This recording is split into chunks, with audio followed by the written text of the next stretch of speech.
خود عالم یہ حقیقت حضرت شریعت حضرت قاضی فضل رسول حیدر رضوی رحمہ اللہ کی بارگاہ میں حاضری کا شرف حاصل ہوا. ایک ہی ملاقات حضرت سے ہوئی اور وہ ملاقات وہ لمحات زندگی کے یادگار لمحات ہیں. یہ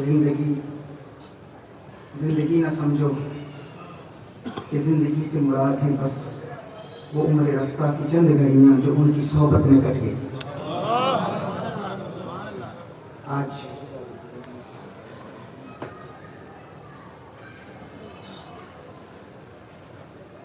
حضرت کے مزار پر حاضری کا شرف حاصل ہوگا. حضرت محتوم المشاہد کی کاوشیں ان کی جدوجہد نہ صرف پاکستان برطانیہ امریکہ یورپ اور دنیا کے مختلف ممالک میں حضرت نے رشد و ہدایت اور اعلاء کلمت الحق کی عالمگیر چشمے جاری فرمائے اور آج آرام فرمائیں. کڑے سفر کا تھکا مسافر تھکا ہے ایسا کہ سو گیا ہے. کڑے سفر کا تھکا مسافر تھکا ہے ایسا کہ سو گیا ہے. خود اپنی آنکھیں تو بند کر لی ہر آنکھ لیکن بھگو گیا ہے.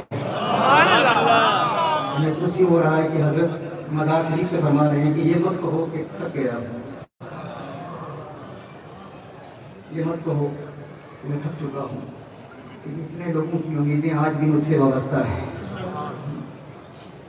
کیسے کہہ دوں کہ تھک گیا ہوں میں, کیسے کہہ دوں کہ تھک گیا ہوں میں. جانے کس کس کا حوصلہ ہوں میں, جانے کس کس کا حوصلہ ہوں میں. لیکن یہ ان کا کرم,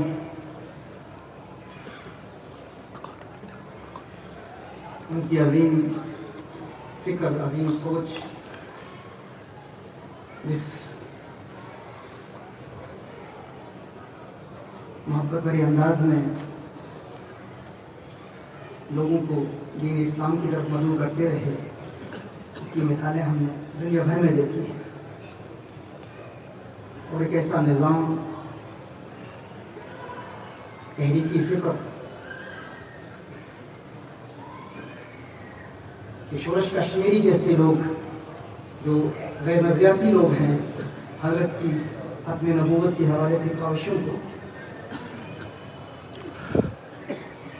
سراہتے ہیں, اپنی کتابوں میں بڑے واضح الفاظ میں بیان کرتے ہیں.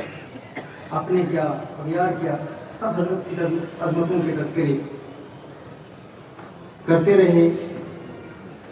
اور حضرت کے پردہ فرمانے کے بعد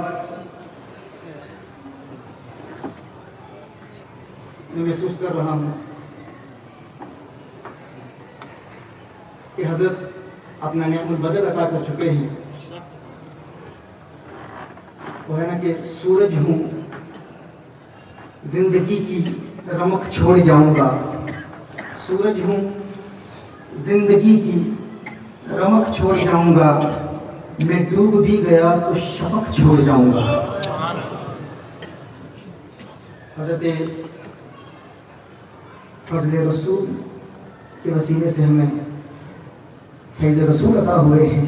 اللہ جل وعلا اس سلسلے کو قائم و دائم رکھے اور حضرت قبلہ فیض رسول کو اپنے آبا, اپنے اسلاف کے نظریات کو پورے عالم میں پھیلانے اور انہی عقائد اور انہی اصولوں اور انہی نظریات پر قادم آخر کاربند رہنے کی توفیق عطا فرمائے. قرآن کریم کی اس آیت مبارکہ کو سرنامہ سخن کی حیثیت سے تلاوت کرنے کا شرف حاصل ہوا. خالق کے کائنات نے ہمیں اتباع مصطفیٰ صلی اللہ علیہ وآلہ وسلم کا حکم ارشاد فرمایا ہے.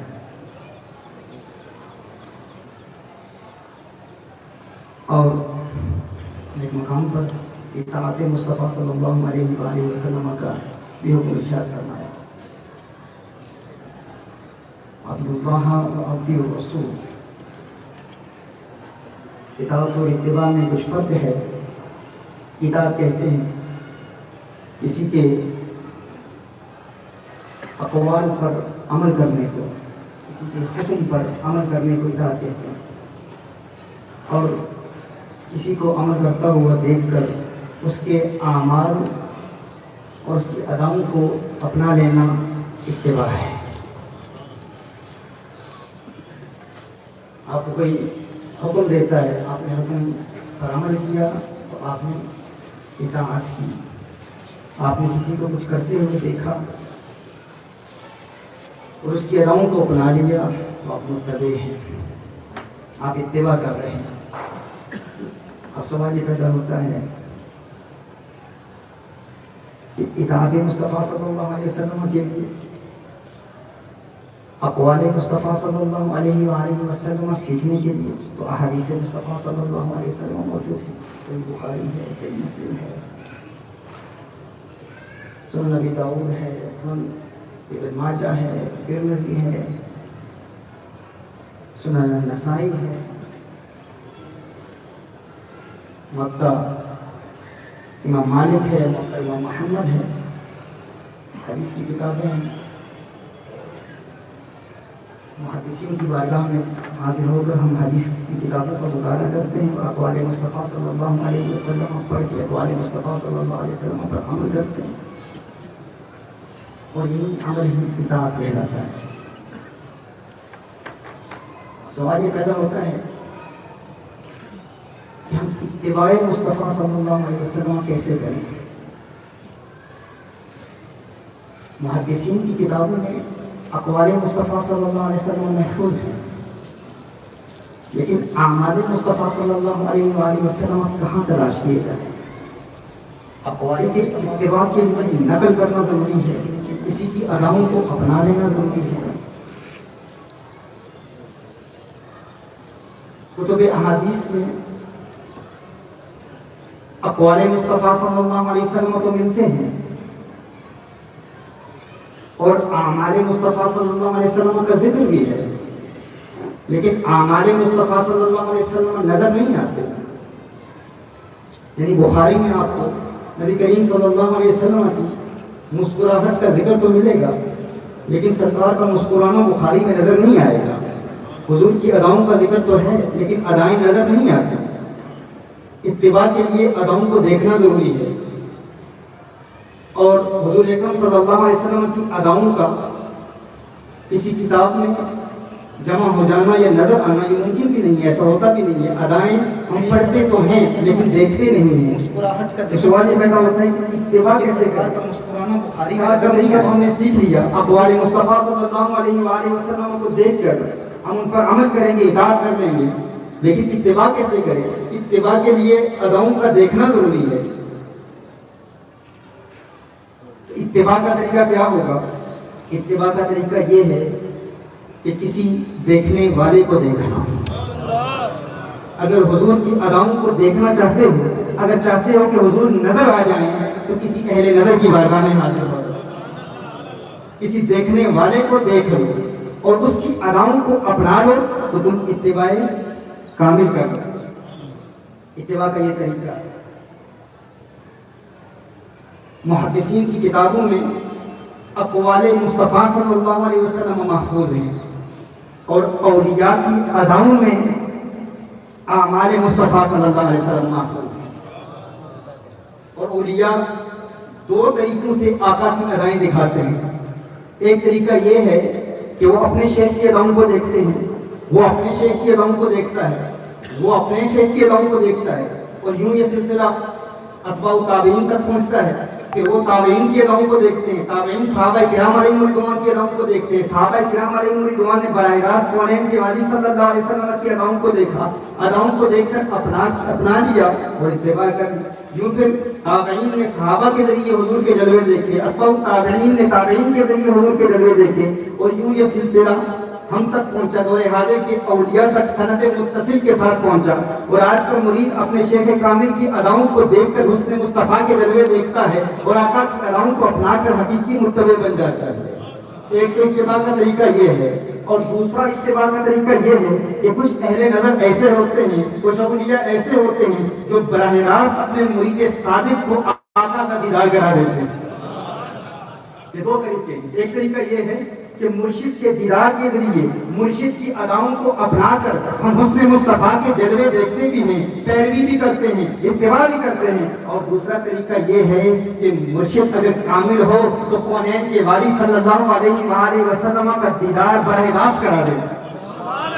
یہ اتباع کے دو طریقے ہیں۔ اطاعت کا طریقہ بھی ہم نے سیکھ لیا اور اتباع کا طریقہ بھی ہم نے سیکھ لیا کہ اطاعت کرنی ہے تو اقوال مصطفیٰ صلی اللہ علیہ وآلہ وسلم پر عمل کریں، کسی محدث کی بارگاہ میں حاضر ہو جائیں، کتب احادیث کا مطالعہ کریں۔ اور اگر اتباع کرنی ہے تو اتباع کا طریقہ کیا ہے؟ کسی ولی کامل کی بارگاہ میں حاضر ہو جائیں۔ میں یہ کہنا چاہوں گا کہ اگر آپ چاہتے ہیں کہ کسی ایک ہی بارگاہ سے دونوں فیوز مل جائیں، کسی ایک ہی بارگاہ سے دونوں نور مل جائیں، کسی ایک ہی بارگاہ سے دونوں برکات حاصل ہو جائیں، اگر چاہتے ہیں کہ اتباع مصطفیٰ صلی اللہ علیہ وسلم کا شرف حاصل کریں تو کسی ولی کامل کی بارگاہ میں حاضر ہو جائیں، وہ حضور کے جلوے دکھا دے گا۔ اور اگر چاہتے ہیں اطاعت مصطفیٰ صلی اللہ علیہ وسلم کا شرف حاصل کریں تو کسی محدث کی بارگاہ میں حاضر ہو جائیں۔ لیکن اگر چاہتے ہیں کہ کسی ایک ہی بارگاہ سے دونوں فیوز مل جائیں تو کسی محدث کی بارگاہ میں نہیں، پھر محدث اعظم کی بارگاہ میں حاضر ہو جائیں، کیونکہ یہ وہ بارگاہ ہے جو اطاعت بھی سکھاتی ہے،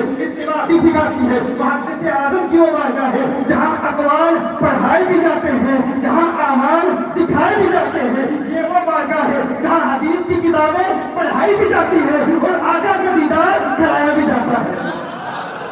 وہ ایک بارگاہ ہے۔ گویا کہ محدث اعظم پاکستان یہ فرما رہے ہیں، محدث اعظم پاکستان یہ دعوت دے رہے ہیں کہ میرے دورے حدیث پر آنے والوں، میرے دورے حدیث سے فیضیاب ہونے والوں، یہاں سے کوئی محروم نہیں لوٹتا۔ جو حاصل کرنا چاہتے ہو تمہیں ملے گا۔ اگر اطاعت مصطفیٰ کرنا چاہتے ہو، اقوال کا مطالعہ کرنا چاہتے ہو تو محدث اعظم کی بارگاہ میں حاضر ہو جاؤ۔ اور اگر اتباع مصطفیٰ کرنا چاہتے ہو تو تم محروم نہیں لوٹو گے۔ یہاں پر ہر علم کا اہتمام کیا گیا ہے، سارے علوم کا اہتمام کیا گیا ہے۔ کیوں؟ کیونکہ صفائے دل پہ نقش ہے شکل و صورت یار کی، عشق کی ساری رازدار بند ہے اس کتاب میں۔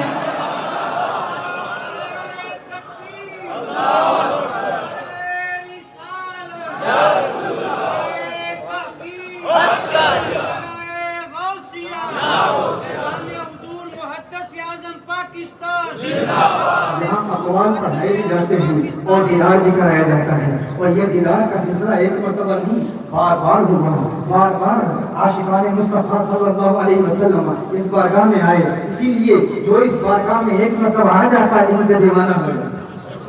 اور شارع بخاری مفتی شریف الحق امجدی علیہ رحمہ کہ گاٹ گاٹ کا پانی پی کر حضرت کی بارگاہ میں حاضر ہونے والے، پانچ مرتبہ دورہ حدیث کی تکمیل کرنے والے اور دیگر غیر نظریاتی بدعقیدہ غیر مسلک سے تعلق رکھنے والے لوگ، ان کے علماء جب یہاں پر آتے ہیں تو پھر کہتے ہیں جو یہاں ملتا ہے وہ کہیں نہیں ملتا، وہ کہیں نہیں ملتا۔ کیوں؟ اس لیے کہ یہاں صرف اقوال پڑھائے نہیں جاتے، یہاں حضور کا دیدار بھی کرایا جاتا ہے۔ یہاں فقط اقوال پڑھا کر اطاعت نہیں کرائی جاتی، یہاں حضور کے جلوے دکھائے جاتے ہیں اور اتباع کے طریقے بھی سکھائے جاتے ہیں۔ حضرت فرماتے ہیں کہ ایسے علماء آئے بڑے بڑے مدارس سے فارغ ہونے کے بعد، دورہ حدیث کی تکمیل کے بعد یہاں حاضر ہو کر، اس بارگاہ میں حاضر ہو کر وہ کہتے ہیں جو یہاں ملتا ہے وہ کہیں نہیں ملتا۔ کیوں؟ یہ حضرت کی نگاہ کا اثر ہے، یہ حضرت کی نگاہ کی اثر آفرینی کا اعجاز ہے، حضرت کا کمال ہے، کیونکہ خود حضرت حضوری والے ہیں، اس بارگاہ میں دائمی حضوری والے ہیں۔ خود کی اداؤں کا ذکر جو حدیث میں ادائیں مہارت تامہ اور جو بلند مقام حضرت کو حاصل ہے اس کا تو دنیا اعتراف کرتی ہے، اس میں تو کوئی شک ہی نہیں ہے۔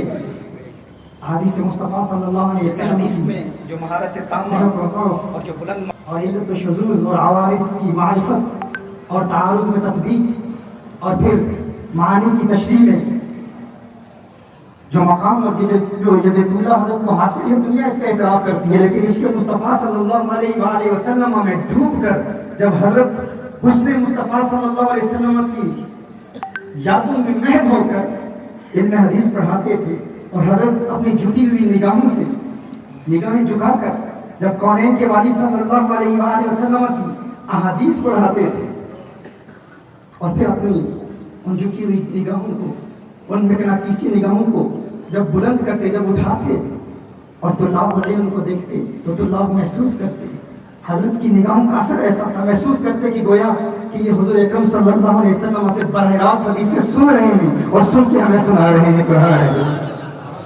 حضرت کی نگاہ کا اثر ہے کہ جو آتا پھر ان کا ہو جاتا، نگاہیں مست ملائی تو میں پلا کے اٹھے، جہاں وہ بیٹھ گئے میں گدا بنا کے اٹھے۔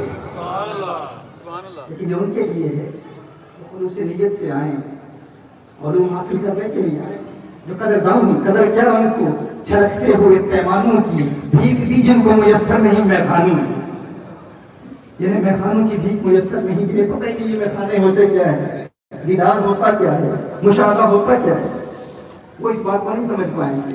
لیکن جو خلوص نیت سے حضرت کی بارگاہ میں حاضر ہوتا اور یہ دیدار کا سلسلہ، شارح بخاری حضرت شیخ الحدیث علامہ غلام رسول رضوی رحمہ اللہ وہ فرماتے ہیں کہ ایک وقت تھا کہ میں حضور صلی اللہ علیہ وسلم کی نورانیت کے حوالے سے کچھ ذہنی اضطراب و تشویش کا شکار تھا، میں زیادہ عقلی دلائل کی طرف مائل تھا اور قرآن و سنت کی دلائل سے مجھے قلبی تسکین نہیں ہوتی، دل مطمئن نہیں ہوتا تھا۔ لیکن فرمایا کہ پھر وہ وقت آیا جب حضور محدث اعظم نے میرے دل کی دنیا بدل ڈالی، میرے دل کی کیفیات بدل ڈالی، حضرت کے کرم سے، حضرت کی نگاہ سے مجھے کونین کے والی صلی اللہ علیہ وسلم کا دیدار نصیب ہوا۔ فرماتے حضرت نے ایسا کرم فرمایا کہ میں نے خواب میں نبی کریم صلی اللہ علیہ وسلم کے حسن کو دیکھ لیا، حضور کے جلوے دیکھے، دیکھتا ہوں ایک وسیع میدان ہے اور اس وسیع میدان میں محدث اعظم پاکستان کھڑے ہیں اور سیدنا صدیق اکبر رضی اللہ تعالیٰ عنہ بھی تشریف فرما، اور پھر دیکھا کہ مغرب کی جانب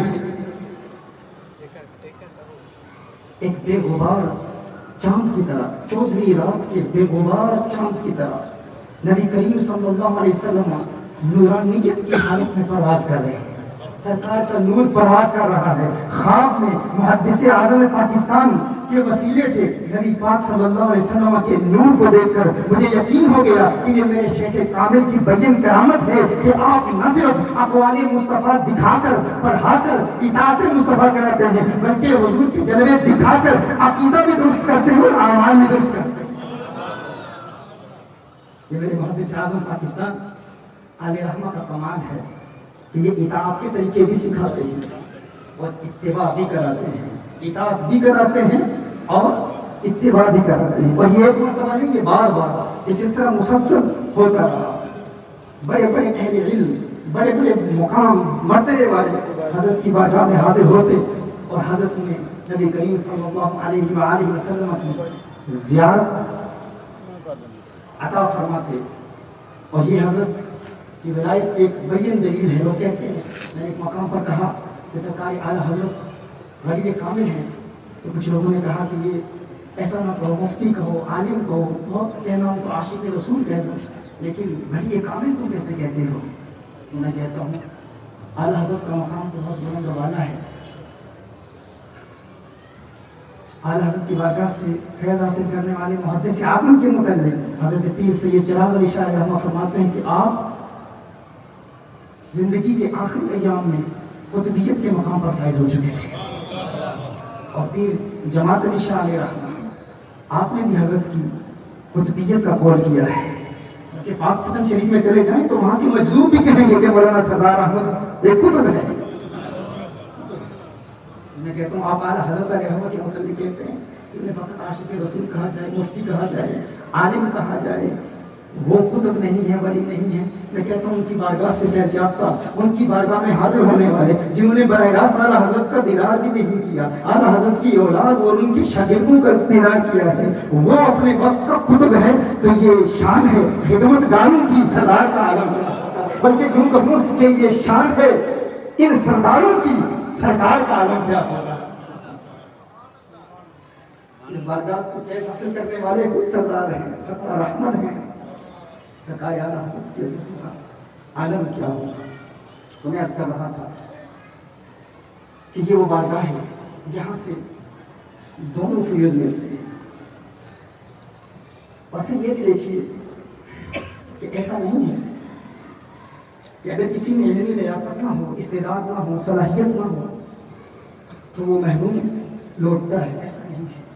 ایسے بھی آئے جن کے پاس علمی صلاحیت نہیں تھی، استعداد نہیں تھی، وہ علمی لیاقت نہیں تھی، وہ کیپیبلٹی پوٹینشیل نہیں تھی، لیکن حضرت نے ہر ایک کو نوازا. جو جس نیت سے آیا، جو اقوال پڑھنے کے لیے آیا اسے اقوال عطا فرمائے، اور جو اعمال دیکھنے کے لیے آیا اسے بھی حضور کے جلوے بھی دکھائے. گویا کہ آتے ہیں سائر مسائل کے ساتھ، ہوتے ہیں قائل دلائل کے ساتھ. کوئی دلائل سے قائل نہیں ہوتا، اس کی قلبی تسکین نہیں ہوتی تو یہاں رکتے نہیں ہیں. فرماتے ہیں کہ دلائل کے آگے بھی ایک منزل ہے اور تمہیں حضور کا دیدار کرا دوں. گویا کہ یوں فرما رہے ہیں کہ کتابوں سے دلائل دوں، کتابوں سے دلائل دوں، یہ تصور میں انہیں لاؤں. کتابوں سے دلائل دوں، یہ یوں کہوں کہ کتابوں سے دلائل دوں، یہ جلوہ ان کا دکھلا دوں. کوئی مجھ سے پوچھ بیٹھا ہے میرا محبوب کیسا ہے، مجھ سے پوچھ بیٹھا ہے میرا محبوب کیسا ہے. اور اگر کوئی ایسا آتا جو استعداد نہیں رکھتا، صلاحیت نہیں رکھتا، اس کا حافظہ اچھا نہیں ہے، وہ علم نہیں پڑھ سکتا، اسے بھی محروم نہیں لوٹاتے کہ تو واپس چلا جا، تو اس قابل نہیں ہے، تو علم حاصل نہیں کر سکتا.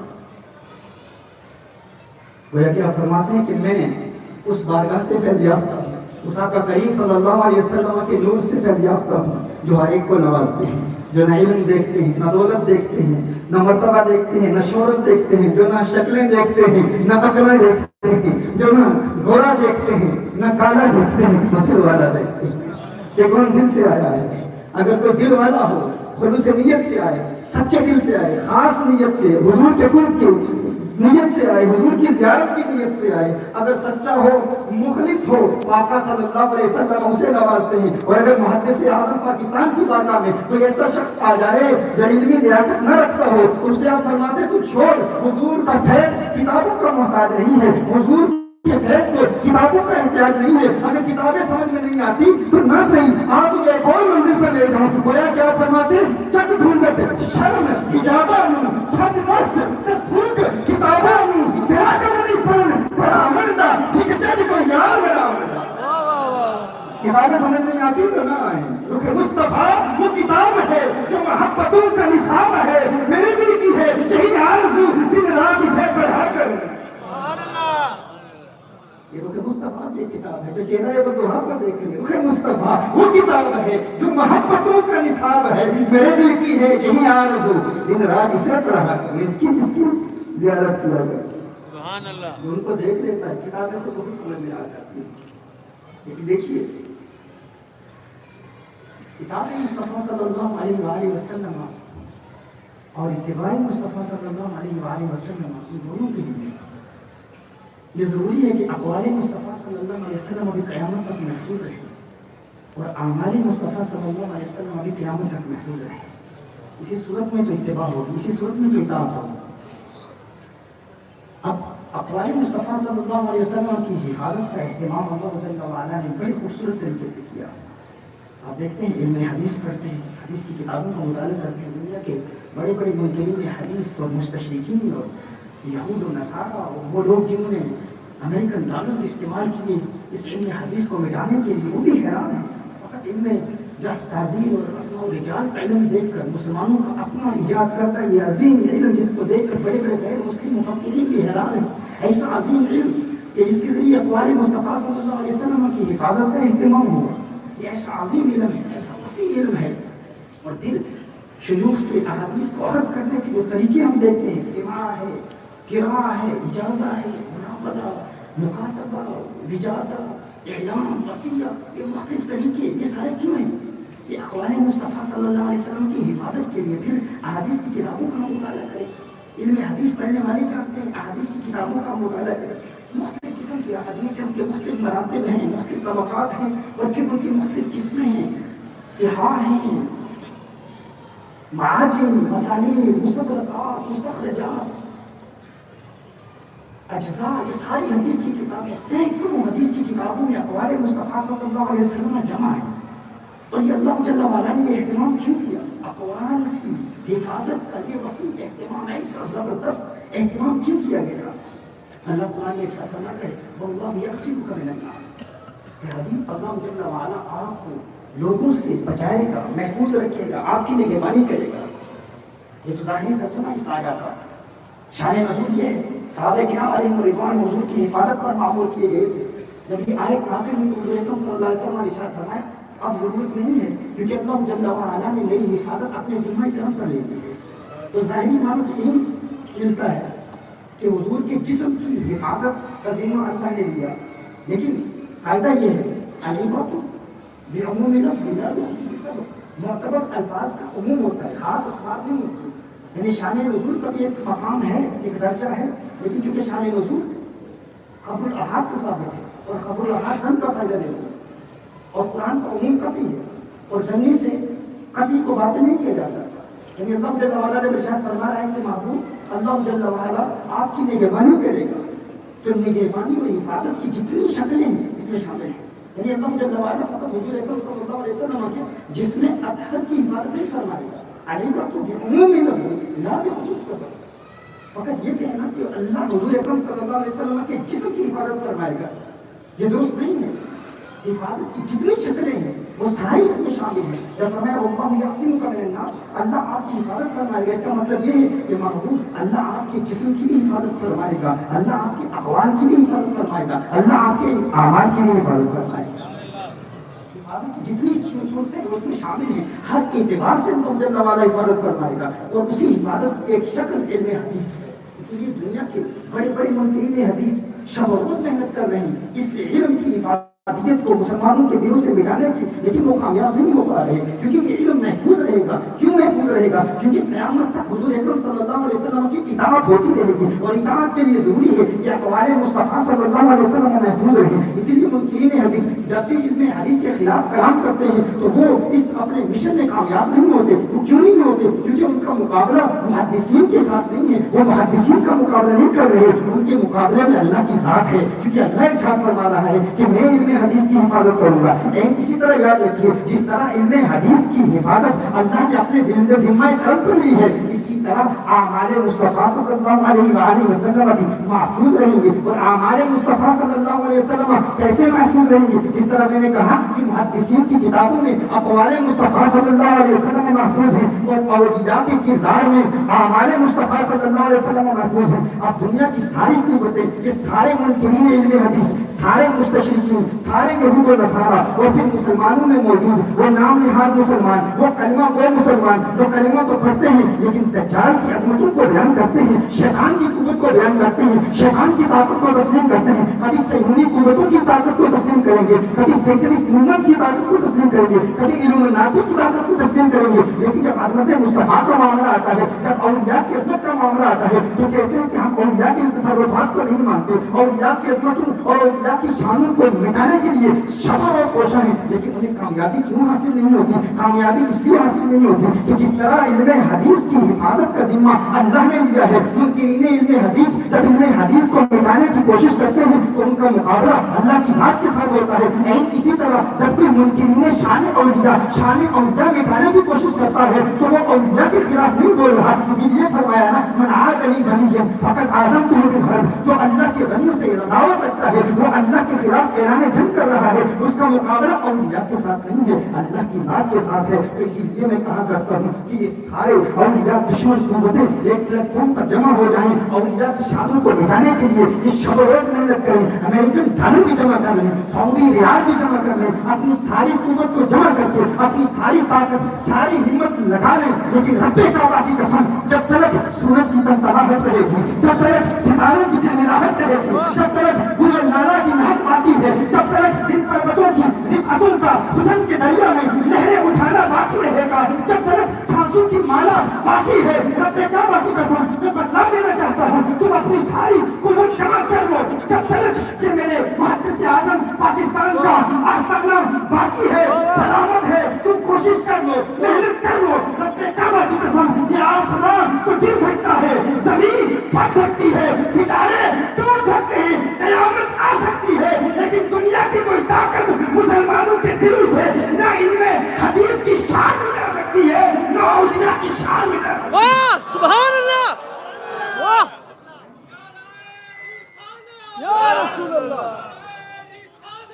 کیونکہ اللہ نے فرمایا ہے واللہ یعصمک من الناس، اعمال بھی محفوظ رہیں گے، اقوال بھی محفوظ رہیں گے۔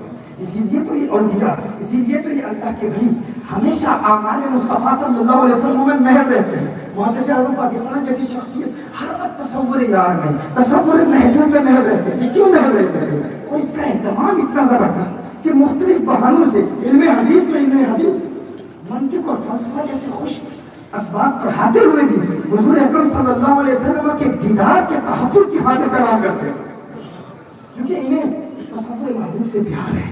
میں نے کہا یہ محب اسی پسند آتی ہے جو ایک مرتبہ چکھ لے، اس کی حقیقت کو جانتا ہے، وہ حضور کے تصور میں ہمیشہ محب رہتا ہے۔ سلم العلوم منطق کی معروف کتاب ہے، محدث اعظم پاکستان پڑھا رہے ہیں، تصور و تصدیق کی بحث پڑھا رہے ہیں۔ اب اس کا کیا تعلق ظاہر ہوتا ہے؟ اس میں مصطفیٰ صلی اللہ علیہ وسلم کی جنم سے طلاب علم کو پڑھا رہے ہیں، تو فرماتے ہیں جو گستاخوں نے کہا، بیدوں نے کہا کہ نماز میں حضور کا خیال آ جائے تو نماز باطل ہو جاتی ہے۔ فرمایا یہ کیسے کہتے ہیں؟ کیا نماز میں اذکار نہیں ہے؟ قرآن کریم کی آیات نہیں؟ کہ جب آپ نماز پڑھتے ہیں تو اللہم صلی علی محمد نہیں؟ کہا یہ تو منطق کا ہر طالب علم جانتا ہے کہ تصدیق بغیر تصور کے اس کا وجود ہی نہیں ہوتا۔ تصورات تو سلاسل شرط ہوتی ہے، کیسے یہ وجودی تصدیق کہ یہ جو حکماء کی اصطلاح ہے تصورات سلاسل، یہ تصدیق کے لیے شرط ہے، یعنی تصدیق تصور کے بغیر ہوتی ہی نہیں۔ تو محدث اعظم پاکستان فرماتے ہیں کہ یہ جو گستاخوں نے کہا کہ اگر نماز میں حضور اکرم صلی اللہ علیہ وسلم کا خیال آ جائے تو انسان کی نماز فاسد ہو جاتی ہے، یہ انہوں نے کیسے کہا؟ کیا وہ نماز میں حضور اکرم صلی اللہ علیہ وسلم کا نام نہیں پڑھتے؟ کیا درود شریف نہیں پڑھتے؟ اللہم صلی علی محمد؟ کیا سورہ فتح میں محمد رسول اللہ نہیں پڑھتے؟ تصور کیا ہے؟ کسی کا ذہن میں خیال آنا، محدث اعظم پاکستان، میں نے کہا ولی، محدث اعظم پاکستان ولی، تو جب کہتے ہیں محدث اعظم پاکستان تو یہ ایک تصور ہے، الادراک الخالی عن الحکم، خیال کا آنا یہ ایک تصور ہے۔ پھر آپ کہتے ہیں ولی، تو ولی اللہ بھی ایک تصور ہے۔ آپ کہتے ہیں محدث اعظم پاکستان یہ خیال آیا، ذہن میں ان کا تصور آیا، تو یہ تصور آنا یہ ایک تصور ہے۔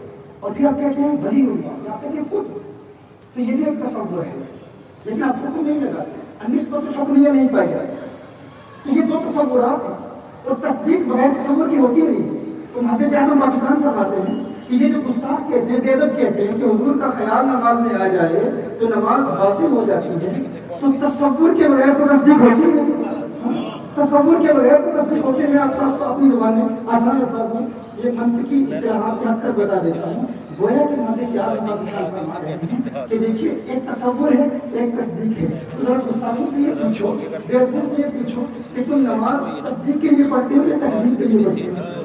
جب نماز میں اذکار آتے ہیں تو یہ اذکار جو قرآن کریم کی آیات یہ تکذیب کے لیے پڑھتے ہو یا تصدیق کے لیے پڑھتے ہیں؟ آپ سمجھ رہے ہیں کیا عرض کر رہا ہوں؟ اگر وہ کہیں کہ تکذیب کے لیے پڑھتے ہو، یہاں تکذیب کو جو میں تصدیق کے مقابلے میں لا رہا ہوں یہ منطق کی اصطلاح میں نہیں لا رہا، یہ فقط سمجھانے کے لیے لا رہا ہوں۔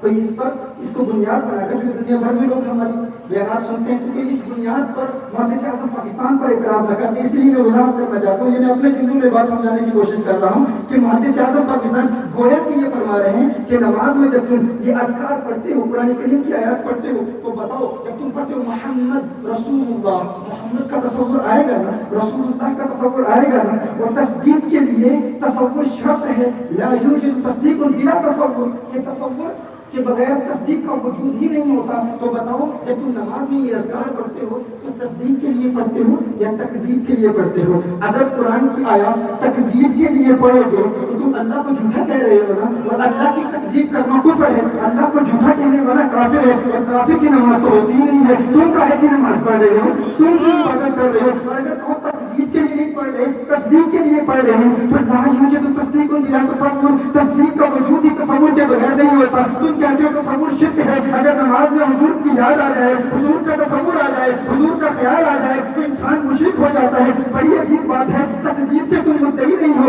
تکذیب کر نہیں رہے اور تصدیق کو مانتے نہیں، تو تمہاری نماز تو کسی صورت میں نہیں ہوتی, لیکن ہم اہل سنت عاشقان اعلیٰ حضرت کی عظمتوں کے ترانے الاپنے والے جب منطق بھی پڑھتے ہیں, جب فلسفہ بھی پڑھتے ہیں, تو آقا کی عظمتوں کے ترانے الاپتے ہیں. منطق و فلسفہ جیسے خشک موضوعات کو پڑھاتے ہوئے تصور یار میں محو رہتے ہیں. ہم نماز میں تصور کیوں نہیں کریں گے؟ ہم نماز پڑھتے ہیں تو تکذیب کے لیے نہیں پڑھتے, تصدیق کے لیے پڑھتے ہیں, اور تصدیق کے لیے تصور شرط ہے. پتہ چلا سنی جب نماز پڑھتا ہے تو تصور محبوب میں محو ہو کر نماز پڑھتا ہے, حضور کی جادو میں محو ہو کر نماز پڑھتا ہے. وہ کہتے ہیں میں تو خارج از نماز بھی ہمیشہ آقا کی جادو میں مست رہتا ہوں, آقا کے حسن کے جلووں کو دیکھتا رہتا ہوں. نماز میں تو ایک اور بہانہ مل گیا, وہ کیا ہے کہ نماز میں تصدیق بھی کرنی ہے, تصدیق کے لیے تصور ضروری ہے. اب نماز میں تو اور آقا کا خیال آئے گا, آقا کے جلوے میں اور محو ہو جاؤں گا. وہ کہتا ہے دل میں جگر میں آنکھ میں بس تو ہی تو رہے, اس کے سوا نہ دل میں کوئی یار سن رہے, اس اعتبار میں شوق میں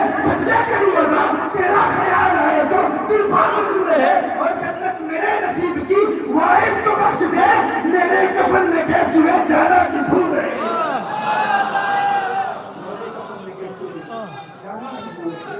اس نے مصطفیٰ کے جلووں میں محو رہتا ہے. وہ کہتا ہے میں قبر میں جاؤں تو قبر میں میرے کفن میں بھی گیسوں میں جانا کی خوشبو رہے, کفن میں بھی گیسوں میں جانا ہو. بلکہ وہ کہتا ہے کہ جب زندہ ہوں تو حسن مصطفیٰ کے جلووں کو دل میں سما کر زندگی گزارتا ہوں. قبر میں جاتا ہوں تو لحد میں عشق رخ شاہ کا داغ لے کے چلے, اندھیری رات سنی تھی چراغ لے کے. حضور کا تصور آ جائے نماز کو جاتی ہے, تم اس نعمت سے محروم ہو. ایسی عظیم نعمت دنیا کا ذرہ ذرہ اس نعمت سے محسوس ہو رہا ہے. ما بین السماء والارض شیء الا یعلم عنه رسول اللہ الا عاص الجن والانس. تمام کائنات کا ذرہ ذرہ حضور اکرم صلی اللہ علیہ وسلم کو جانتا ہے کہ حضور اللہ کے رسول ہے. کائنات کا ذرہ ذرہ اس بات کا, اس حقیقت کا معترف ہے. ہر شے آسمان اور زمین کے مابین جو کچھ بھی ہے اس بات کا, اس حقیقت اعتراف کرتے ہیں کہ حضور اللہ کے رسول ہے. اور جو اعتراف کرتے ہیں وہ حضور اکرم صلی اللہ علیہ وسلم کی بارگاہ میں درود و سلام کے گجرے میں اشارہ کرتے ہیں, آقا کی عظمتوں کے تمنے بھی رکھتے ہیں. کائنات کا ذرہ ذرہ حضور کو جانتا ہے, پہچانتا ہے. ایک مولوی صاحب حضور محدث اعظم پاکستان کی بارگاہ میں حاضر بیادب تھا. اس نے محدث اعظم پاکستان سے سوال کیا, مسجد کے صف کا ایک تنکا توڑا, تھوڑا سا تنکا توڑ کے اس کے مزید ٹکڑے کیے, تنکا توڑ کر حضور محدث اعظم کی بارگاہ میں کرتا ہے. تم کہتے ہو حضور کائنات کے ذرے ذرے کو جانتے ہیں, ذرا یہ تو بتاؤ کیا حضور اکرم صلی اللہ علیہ وسلم اس تنکے کو بھی جانتے ہیں, اس چھوٹے سے تنکے کو بھی جانتے ہیں؟ محدث اعظم پاکستان فرماتے ہیں کہ مجھے اس سے پہلے ایسا سوال کسی نے کبھی کیا نہیں تھا. تو کچھ دیر مجھے کچھ تشویش ہوئی, کچھ توقف ہوا, پھر اعلیٰ حضرت کی بریلی شریف سے خصوصی نگاہ حاصل ہوئی, اور میں ایسی توجہ حاصل ہوئی کہ اعلیٰ حضرت نے ایسا خوبصورت جواب القاء فرما دیا. میں نے الزامی جواب دیا, میں نے کہا تو پوچھتا ہے کیا حضور اس تنکے کو جانتے ہیں؟ یہ تو بتا کیا یہ تنکا حضور کو جانتا ہے؟ میں جہاز کر رہا ہوں, کیا یہ تنکا حضور کو جانتا ہے؟ کیا یہ تنکا حضور کو جانتا ہے؟ تو فرمایا. اس کے بعد وہ لاجواب ہو کر منہ بنا کر اٹھ کے چلا گیا. یہ جواب ہی ایسا تھا گویا کہ محدث اعظم فرما رہے ہیں, میں اپنی زبان میں بتا دوں, گویا کہ آپ یہ فرما رہے ہیں تو کہتا ہے مدینے والے آقا اس تنکے کو جانتے ہی نہیں, وہ آقا ہے, یہ ان کا تنکا ہے, یہ ان کا تنکا ہے. وہ آقا ہو کر تنکے کو جانتے ہیں تو یہ تنکا ہو کر آقا کو کیوں نہیں جانتا؟ یہ تنکا ہو کر آقا کو جانتے ہیں تو وہ آقا ہو کر تنکے کو کیوں نہیں جانتے؟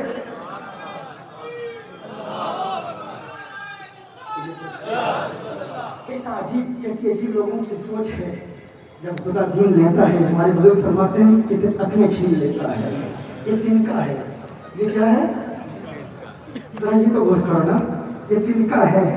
ہاں کیا سمجھ رہے آپ؟ یہ کیا ہے؟ تنکا ہے. یہ تو پتا ہے کہ تنکا ہے. ہاں ہے تو تنکا, پر ہے تنکا, ہے تنکا, ہے تو تنکا پر ہے تنکا. تنکا ہے پر ان کا ہے, یہ آقا کا ہے. یہ تنکا ہے لیکن ان کا ہے. لیکن تو بتا تو کن کا ہے؟ تو کن کا ہے؟ ان کا ہے یا ان کا ہے یا پھر کسی سرکش جن کا ہے؟ جنات اور سرکش انسانوں کے علاوہ سارے مجھے جانتے ہیں یہ تنکا ہے ان کو جانتا ہے یہ تنکا پر ہے آقا کا، اور جن کا ہے وہ سب جانتے ہیں، یہ جن کا ہے وہ سب جانتے ہیں، لیکن تو بتا تو کن کا ہے، ان کا ہے یا ان کا ہے یا کسی سرکش جن کا ہے؟ عجیب بات یہ ہے کہ یہ سارے جنات کی طاقت کو مانتے ہیں، جو تصورات و اختیارات اور قوت و طاقت ہم اولیاء کے لیے کہتے ہیں، اولیاء کے لیے مانتے ہیں، یہ دجال کے لیے اس قوت کا اعتراف کرتے ہیں، جنات کے لیے مانتے ہیں، جادوگروں کے لیے مانتے ہیں، لیکن آقا کے لیے نہیں مانتے۔ کیسی عجیب بات ہے۔ کہتے ہیں کہ مسلم دنیا کی حالت آج دیکھو، صہیونی قوتوں نے آج سے کتنے سال پہلے مسلمانوں کی اقتصادی، معاشی اور سیاسی حالت کو بیان کر دیا تھا، کہا کہ یہ دجال فورسز ان کا علم اتنا وسیع ہے، لیکن دجال کے علم کو مانیں گے، آقا کے علم کو نہیں مانیں۔ ایسی عجیب بات ہے۔ دجال کے علم کا اعتراف بھی کریں گے، ہم اس کے علم کو مانتے ہیں، اس کے اختیارات کو مانتے ہیں، اس کے تصرفات کو مانتے ہیں، لیکن انہی تصرفات کو، انہی اختیارات کو جب آقا صلی اللہ علیہ وسلم کی ذات سے منسوب کہتے ہیں تو کہتے ہیں شرک ہے۔ نادانوں تم نے حضور کی شانوں کو بڑھائی نہیں۔ اگر محدث اعظم پاکستان کی بارگاہ میں ضامن و تلمس نہیں کرتے، اس بارگاہ سے فیض حاصل کرتے تو کبھی یہ بات نہ کہتے۔ تو کہتے ہیں دجال جانتا ہے، سیمونی قوتیں جانتے ہیں، علومناٹی اور فری میسنری ان کو سب علم ہے، وہ سب جانتے ہیں کہ مسلمانوں کی مستقبل میں حالت کیا ہوگی، لیکن آقا کے علم کا انکار کرتے ہو کہ آقا کو مسلمانوں کی حالت کا علم نہیں۔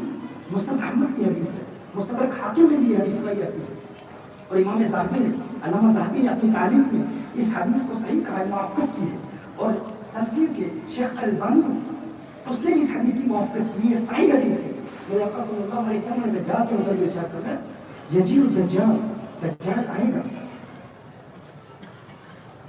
فیصعد احدا، احد کے پہاڑ پر چڑھے گا، فینظر الی المدینہ، مدینہ منورہ کی طرف دیکھے گا، فیقول الی اصحابہ، فیقول لاصحابہ، اپنے اصحاب سے کہے گا، یہودیوں کو کہے گا جو 70,000 یہودی اس کے ساتھ اسبہان سے آئیں گے۔ اسبہان یہ ایران کا شہر ہے، اسبہان امام نووی نے کہا، اسبہان بھی پڑھ سکتے ہیں، اصفہان، اصفہان، ابھی آج کل اصفہان مشہور ہے، اس میں ایک علاقہ یہودیہ، یہ علاقہ یہودیہ، اس میں یہود بستے ہیں۔ جب دجال آئے گا تو اس کا خروج ایران کے شہر اصفہان کے علاقے یہودیہ میں ہوگا، اور وہاں سے یہودیوں کی قیادت کرتے ہوئے وہ پوری دنیا میں اپنے فتنے پھیلائے گا۔ جب دجال مدینہ منورہ میں داخل ہونے کی کوشش کرے گا تو احد کے پہاڑ پر چڑھ کر مسجد نبوی شریف کو دیکھے گا، اور مسجد نبوی شریف کو دیکھ کر اپنے اصحابیوں یہود سے خطاب کرتے ہوئے کہے گا، هل تدرون هذا القصر الابيض، کیا تم اس قصر ابیض کو جانتے ہو، دیکھتے ہو؟ قصر ابیض کیا ہے؟ ایک شاندار سفید محل کو دیکھتے ہو، کیا تم اس کو جانتے ہو؟ یہ صحیح حدیث ہے۔ دجال احد کے پہاڑ پر چڑھ کر یہودیوں کو کہے گا، کیا تم اس کو جانتے ہو؟ یہ سفید محل، پھر کہے گا ہذا مسجد احمد، یہ احمد کی مسجد ہے۔ کون کہے گا؟ دجال کہے گا۔ آپ نے بات کو سمجھا ہی نہیں۔ اللہ اللہ میں کیا عرض کر رہا ہوں؟ اللہ اللہ دجال کے علم کو بیان کرنے والا تم نے علم مصطفیٰ صلی اللہ علیہ وسلم کو پڑھا ہی نہیں ہے۔ ہاں، درختوں کی چھڑیوں سے، ٹہنیوں سے بنائی گئی، تعمیر کی گئی مسجد نبوی شریف میں بیٹھ کر 1400 سال پہلے میرے آقا فرما رہے ہیں کہ آج سے 1450 سال بعد یا جس دور میں بھی دجال آئے گا، اس وقت احد کے پہاڑ سے مسجد نبوی شریف ایک سفید محل کی طرح نظر آئے گی۔ آقا کو کیسے علم ہو گیا کہ مسجد نبوی شریف کے مینار سفید مینار ہوں گے، اور کوئی دور سے مسجد نبوی شریف کو دیکھے گا تو میری یہ مسجد جو اس وقت چھڑیوں سے تعمیر کی گئی تھی، اس وقت درختوں کے ٹہنوں سے تعمیر کی گئی تھی، اس مسجد نبوی شریف کو لوگ دیکھیں گے اور دیکھنے والے کہیں گے، کوئی پہاڑ سے دیکھے گا، کوئی پرواز کرتے ہوئے اگر کوئی جہاز سے دیکھے گا تو کہے گا یہ اتنا شاندار سفید محل نظر آ رہا ہے، اسے سفید محل کی طرح نظر آئے گی۔ میں کہتا ہوں تم دجال کے علم کی وسعتیں بیان کر رہے ہو، میرے آقا تو دجال کی ایک ایک ایکٹیویٹی کو جانتے ہیں، مسلم امت کے حالات کو جانتے ہیں، پھر کیوں نہ کہیں کہ اور کوئی غیب گیا تم سے نہا ہو بنا، جب نہ خدا ہی چھپا تم سے ڈرو۔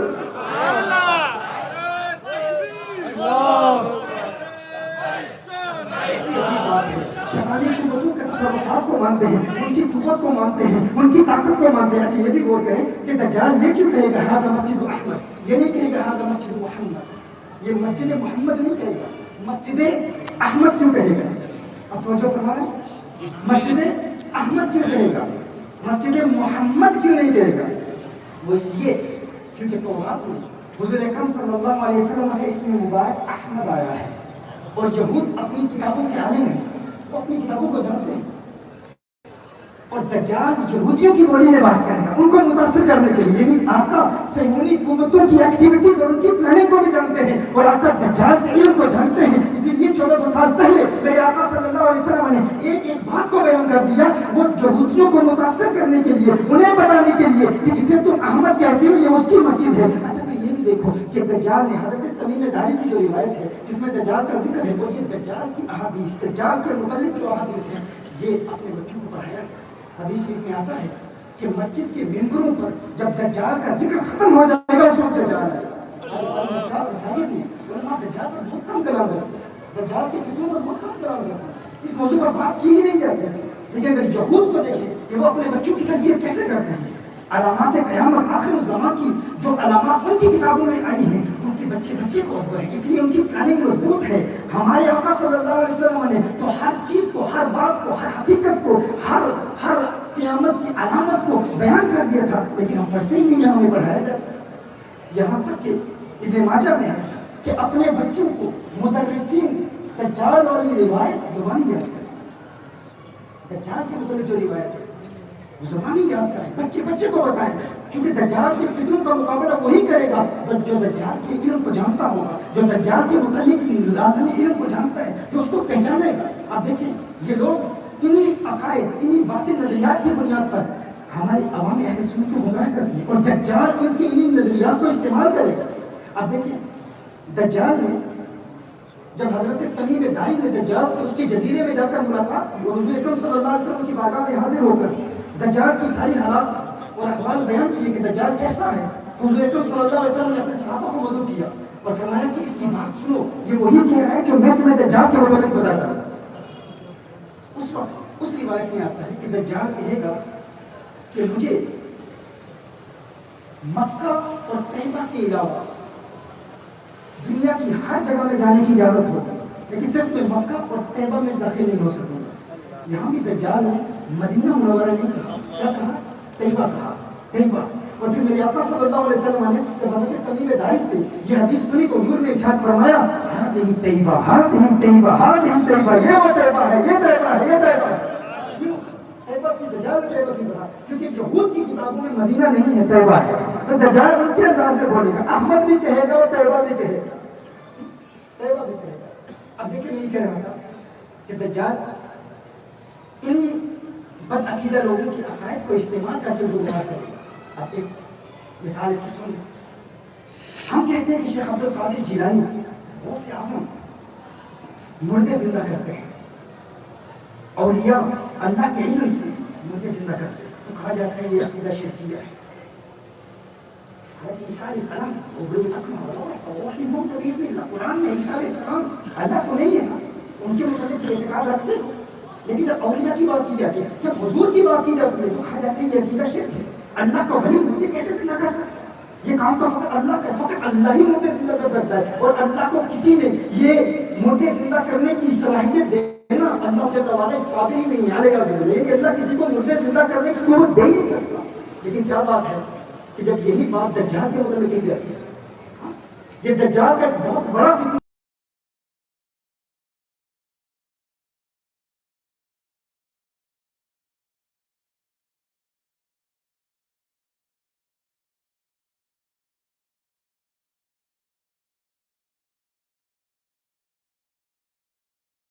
بات ہے کہ جب یہی بات دجال کے متعلق کہی جاتی ہے، یہ دجال کا ایک بہت بڑا فتنہ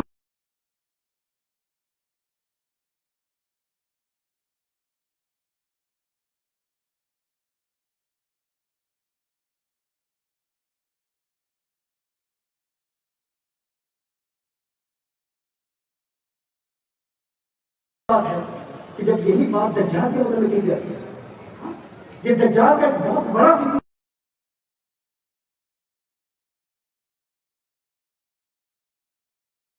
بتاؤں کیوں؟ کیونکہ میں مردے زندہ کرتا ہوں۔ صحیح بخاری کی حدیث ہے. ایک تو دجال کا دھوکہ ہوگا اور دوسری حدیث یہ ہے کہ نبی کریم صلی اللہ علیہ وسلم شاید فرماتے ہیں ایک مرد مومن کو, صحیح بخاری کی حدیث ہے, دجال قتل کرے گا. ابن ماجہ کی حدیث میں آتا ہے کہ ایک آرا چلائے گا اور اس مرد مومن کے جسم کے 2 حصے کر دے گا اور درمیان سے اللہ کی مخلوق چلے گی. یعنی ایک مرد مومن, ایک اللہ کا پیارا, اور کچھ کے نزدیک حضرت خضر علیہ السلام مراد ہے. دجال قتل کرے گا اور درمیان سے لوگ چلیں گے اور اس مرد مومن کے 2 حصے کر دے گا. درمیان میں لوگ چلیں گے اور پھر دجال اس مرد مومن کو زندہ کرے گا, یعنی مار کے حقیقتاً زندہ کرے گا. ایک تو دجال کا دھوکہ ہوگا اور دوسرا دجال حقیقتاً مردوں کو زندہ کرے گا. اور پھر دعویٰ کیا کرے گا؟ اور ایک روایت میں یہ بھی آتا ہے کہ دجال کیا کہے گا. حضرت ابن مسعود رضی اللہ تعالیٰ عنہ روایت فرماتے ہیں, اور یہ بھی مستدرک امام حاکم نے بھی, امام حاکم نے اس کو روایت کیا کہ دجال کے 2 حصے کر دے گا. ایک درمیان میں جو نورانی شکل میں متشکل ہوگا, نور ہے, خود فرشتے نورانی ہے, لیکن ایک روایت میں آتا ہے کہ انبیاء کی شکل میں آئیں گے یہ 2 فرشتے دجال کے ساتھ آئیں گے. کچھ علماء نے, کچھ اہل علم نے اس کا انکار بھی کیا ہے, ابن حجر مکی نے اس کا انکار کیا ہے, اور دیگر علماء کی اس کے حوالے سے مختلف آ رہا ہے. لیکن اس حوالے سے ذرا غور کیجیے گا کہ یہ 2 فرشتے دجال کے ساتھ ہوں گے. دجال کہے گا کہ میں تو تمہارے مردے زندہ کرتا ہوں, دیکھو میں مردوں کو زندہ کرتا ہوں, کیا میں تمہارا رب نہیں؟ ایک فرشتہ کہے گا کہ تو جھوٹا ہے, تو کذاب ہے, تو جھوٹ بول رہا ہے. اب جو لوگ وہاں سامنے موجود ہوں گے وہ اس فرشتے کی بات کو سن نہیں پائیں گے. یہ اللہ کی حکمت ہے, اس فرشتے کی بات کو سن نہیں پائیں گے. یعنی فرشتہ دجال کے ساتھ ہوگا. دجال کہے گا کہ دیکھو میں مردے زندہ کرتا ہوں, وحی و امید, میں زندگی بھی دیتا ہوں, موت بھی دیتا ہوں, تو دیکھو کیا میں تمہارا رب نہیں؟ ابھی نہیں مانتے میں تمہارا رب ہوں. تو فرشتہ کہے گا تو جھوٹا ہے, تو جھوٹ بول رہا ہے. لیکن جو لوگ وہاں موجود ہوں گے وہ اس فرشتے کی بات نہیں سن پائیں گے. ایک اور فرشتہ بھی وہاں موجود ہوگا, وہ اس بات کو سن لے گا, وہ اس پہلے فرشتے کی تصدیق کرے گا کہ تو سچ بول رہا ہے. یعنی ایک فرشتہ کہہ رہا ہے دجال تو جھوٹا ہے, دوسرا فرشتہ کہے گا پہلے فرشتے کو کہ تو سچا ہے. تو لوگ کہیں گے کہ یہ فرشتہ کہہ رہا ہے دجال سچا ہے. حدیث شریف کے الفاظ ہیں. یہ بہت بڑا فتنہ ہوگا. جن لوگوں کے عقائد درست نہیں ہیں, جو محدث اعظم پاکستان کی بارگاہ میں حاضر نہیں ہوئے, جنہوں نے اعلیٰ حضرت کے نظریات کو نہیں پڑھا, جنہوں نے شیخ یوسف النبہانی کے نظریات کو نہیں پڑھا, جنہوں نے اس امت کے اجماعی عقائد کو نہیں پڑھا, عرب اور عجم اور ساری دنیا کے عقائد, اہل سنت کی جو نظریات ہیں اجماعی عقائد سب کے ایک ہیں, سب کا ایک ہی عقیدہ ہے. اولیاء مردے زندہ کرتے ہیں, لیکن جو ان اولیاء کی بارگاہ سے دور ہوں گے وہ کیا کہیں گے؟ وہ کہیں گے یہ فرشتہ موجود ہے, اس فرشتے نے دجال کی تصدیق کر دی. حالانکہ فرشتہ دجال کی تکذیب کرنے والے فرشتے کی تصدیق کر رہا ہے. یہ بہت بڑا فتنہ ہوگا. اس فتنے کی بنیاد پر لوگ کہیں گے اگر یہ مردے زندہ کر رہا ہے تو یہی خدا ہے, یہی خدا ہے. ہاں تو دیکھیں اس وقت کچھ محدث اعظم کے دیوانے بھی ہوں گے, محدث اعظم پاکستان کے دیوانے بھی ہوں گے. وہ کہیں گے تو اس بات پر ہمیں گمراہ کرنے کی کوشش کر رہا ہے, تو کہتا ہے کہ تو مردے زندہ کرتا ہے اس لیے تو خدا ہے. ارے مردے زندہ کرنے کی وجہ سے اگر تو خدا ہوتا اور اگر اس اعتقاد کی بنیاد پر ہم تجھے خدا مان لیتے تو یہ کام تو ساری زندگی میرے خواجہ خواجگان کرتے رہے. اس کام کی بنیاد پر معین الدین اجمیری کو خدا نہیں مانا, تو دجال کو خدا کہتے ہیں. ویسے حاضر کرتے رہے, پھر اللہ کے علم سے مردے زندہ کرتے ہیں, لیکن پھر بھی کبھی اپنے آپ کو القادر نہیں کہا, عبد القادر ہی کہتے رہے. انہیں ہم عبد القادر ہی مانتے رہے, کبھی قادر مطلق نہیں مانا. وہ اللہ کے ولی ہے, مردے زندہ کرتے ہیں. ہم نے غوث اعظم کو خدا نہیں مانا, کچھ تو کے پاس کو خدا کیسے مانے. دیکھیں یہ دجال کا مکر ہے, یہ دجال کا فریب ہے. دجال کیوں لوگوں کو دھوکہ دے گا, لیکن جن کے عقائد درست نہیں ہے. میں یہی کہتا ہوں, تم نے کلمہ کس کا پڑھا ہے, تم کس کو مانتے ہو؟ ہاں دیکھو ہم کہتے ہیں اولیاء جنت بھی دیتے ہیں, اولیاء جنت دیتے ہیں. صحیح مسلم کی ایک حدیث ہے, میرے آقا صلی اللہ علیہ وسلم نے ارشاد فرمایا دجال کے پاس جنت بھی ہوگی جہنم بھی ہوگی. معه جنت و نار, فجنت النار و نار جنت. دجال کے پاس جنت بھی ہوگی اور دجال کے پاس دوزخ بھی ہوگی, اگرچہ اس کا دھوکہ ہوگا. لیکن لوگ دیکھیں گے کہ جو دجال کی اطاعت کرتا ہے دجال اسے جنت دیتا ہے. تو جن لوگوں کا یہ عقیدہ ہے کہ دجال جنت بھی دیتا ہے, جنت دے سکتا ہے, اور یہ مخلوق کے لیے جو یہ اعتقاد رکھیں گے کہ دجال جنت دے سکتا ہے اگرچہ اس کا دھوکہ ہے, اور اللہ کی مخلوق, اللہ کے ولی, اللہ کے پیارے جنت دے سکتے ہیں, جن کا یہ عقیدہ ہے وہ کہیں گے تو جنت دیتا ہے تو کیا بات ہوگی. یہ تو اولیاء بھی دیتے ہیں, اللہ کی عزت سے اولیاء جنت دیتے ہیں نا. صحیح بخاری کی حدیث ہے, مؤمنین اللہ کی بارگاہ میں بروز قیامت مجادلہ کریں گے, ان کا پیار ہوگا. اللہ کی بارگاہ میں عرض کریں گے ربنا کانت اخواننا ربنا اخواننا كانوا يصلون معنا ويصومون معنا ويحجون معنا فادخلتهم النار.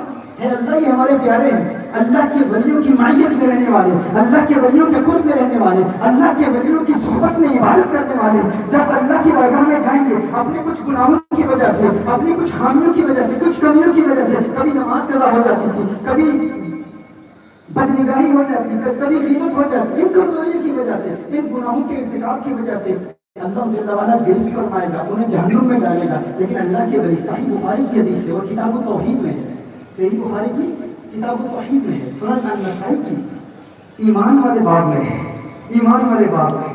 ہاں یعنی اللہ کے ولیوں کا جنت دینا یہ عین توحید ہے، یہ شرک نہیں ہے، یہ اعتقاد رکھنا شرک نہیں ہے. اللہ کے ولی اللہ کی بارگاہ میں حاضر ہوں گے، یا اللہ اخواننا، یا اللہ یہ ہمارے پیارے ہیں، مومنین، یہ مومنین کو ولی ہیں، یہ اللہ کی بارگاہ میں حاضر ہوں گے، یا اللہ یہ ہمارے پیارے ہیں، ہمارے اپنے ہیں، ہمارے بھائی ہیں، اگرچہ گنہگار ہیں، اگرچہ بدکاروں سے آکار ہیں، لیکن یا اللہ اخواننا كانوا يصلون معنا، نمازیں ہمارے ساتھ پڑھتے تھے، بس عقیدہ کی ابتدا میں نمازیں برباد نہیں کرتے تھے. یصومون معنا، یا اللہ یہ حج پر بھی، یہ روزے بھی ہمارے ساتھ رکھتے تھے. یحجون معنا، حج پر بھی ہمارے ساتھ رہتے تھے. یا اللہ اگرچہ گنہگار ہیں لیکن یہ تو دیکھ ہماری معیت والے ہیں، ہماری سنگت والے ہیں، ہمارے قرب والے ہیں، بد عقیدہ نہیں ہیں، گمراہ نہیں ہیں، ولیوں کو ماننے والے ہیں، ولیوں سے پیار کرنے والے ہیں. اس وقت اللہ فرمائے گا اگر ایسا ہے اذهبوا فاخرجوا من عرفتم منهم، ہے میرے ولیوں اگر ایسا ہے، اگرچہ گنہگار ہیں، اگرچہ گناہوں کا ارتکاب ہو جاتا تھا لیکن عقیدہ سچا ہے، ولیوں والے ہیں، ولیوں سے محبت کرنے والے ہیں، تو پھر جاؤ ان میں سے تم جس کو پہچانتے ہو جہنم سے نکال کر داخلے جنت کر دو. مومنین کی شفاعت یہی مومنین تو اللہ کے ولی ہیں. ایک شخص نے کہا، میں نے کہا کہ یہ ولی جنت دیتے ہیں، جنت ان کے ہاتھ میں ہے، جسے چاہے اللہ کے اذن سے ادا کر دیں. تو ایک صاحب نے کہا یہ تو جنت کی گستاخی ہوگی، جنت کی توہین ہوگی. میں نے کہا دجال کے لیے مانتے ہو کہ ایک ہاتھ میں جنت ہوگی، کہ ایک ہاتھ میں جہنم ہوگی، ولیوں کے لیے نہیں مانتے. اور ہم تو کہتے ہیں کہ ولی جنت دیتے ہیں. محدث اعظم پاکستان اللہ کی بارگاہ میں شفاعت کریں گے، ان کے ماننے والوں کی شفاعت کریں گے، اللہ کی بارگاہ میں التجا کریں گے کہ مولا میں ان کو پہچانتا ہوں. وہ صحیح بخاری کے الفاظ ہیں، فَيَأْتُونَهُمْ فَيَعْرِفُونَهُمْ، ان کے پاس جائیں گے اور ان کو پہچانیں گے. اپنے مریدوں کو کیسے پہچانیں گے؟ ان کے چہرے دیکھ کر، ان کے چہرے دیکھ کر. اسی لیے ہم کہتے ہیں ولیوں کی نگاہوں میں رہا کرو، ولیوں کی نگاہیں تم پر پڑتی رہیں تو قیامت کے وقت تمہیں پہچان لیں گے کہ وہی ہے جو ہمارے پاس آیا کرتے تھے، کیونکہ تمہارے چہرے دیکھ کر وہ پہچانیں گے. پھر اللہ فرمائے گا جس کو پہچانتے ہو دوزخ سے نکال کر داخلے جنت کر دو. میری بات ہوتی دیوار پر نہیں مارتے کہ آقا کی حدیث ہے، صحیح بخاری کی حدیث ہے، اسے تو مان لو. اور پھر تم نے کہا کہ یہ جنت کی توہین ہے. کوئی کہے کہ ولی اللہ کے ہاتھ میں جنت ہے، جسے چاہے اللہ کے اذن سے دے دے، یہ جنت کی توہین ہے. بتاؤ یہ جو عورتیں آج کل گلیوں بازاروں میں آزادی کے نعرے لگا رہی ہیں، ہمیں آزادی چاہیے، جو میرا جسم ہے، میری مرضی ہے. یہ عورتیں بھی کسی کی ماں ہے نا، یہ عورتیں یہ بھی کسی کی ماں ہے. عورت گنہگار ہو، ایسی بھی ہو، ایسی لبرل اس قسم کی عورتیں جو گنہگار بھی ہیں لیکن ان کے بھی بچے ہیں. کوئی عورت بے نمازی ہو، کبھی روزہ نہ رکھا ہو، کبھی حجاب نہ کیا ہو، کبھی پردہ نہ کیا ہو، دین اسلام کے احکام کا عمل نہ کرتی ہو. بتاؤ اس کا بیٹا ہے، کیا اس بیٹے کے لیے اس گنہگار ماں کے قدموں میں جنت ہے یا نہیں؟ کیا ایک بیٹے کے لیے اس کی گنہگار ماں کے قدموں میں جنت ہے کہ نہیں؟ انکار کرو گے تو حدیث کے منکر ٹھہرو گے. میں کہتا ہوں اگر ایک بیٹے کے لیے اس کی گنہگار ماں کے قدموں میں جنت ہو سکتی ہے تو ایک مرید کے لیے اس کے مرشد کامل کے ہاتھوں میں جنت کیوں نہیں ہو سکتی؟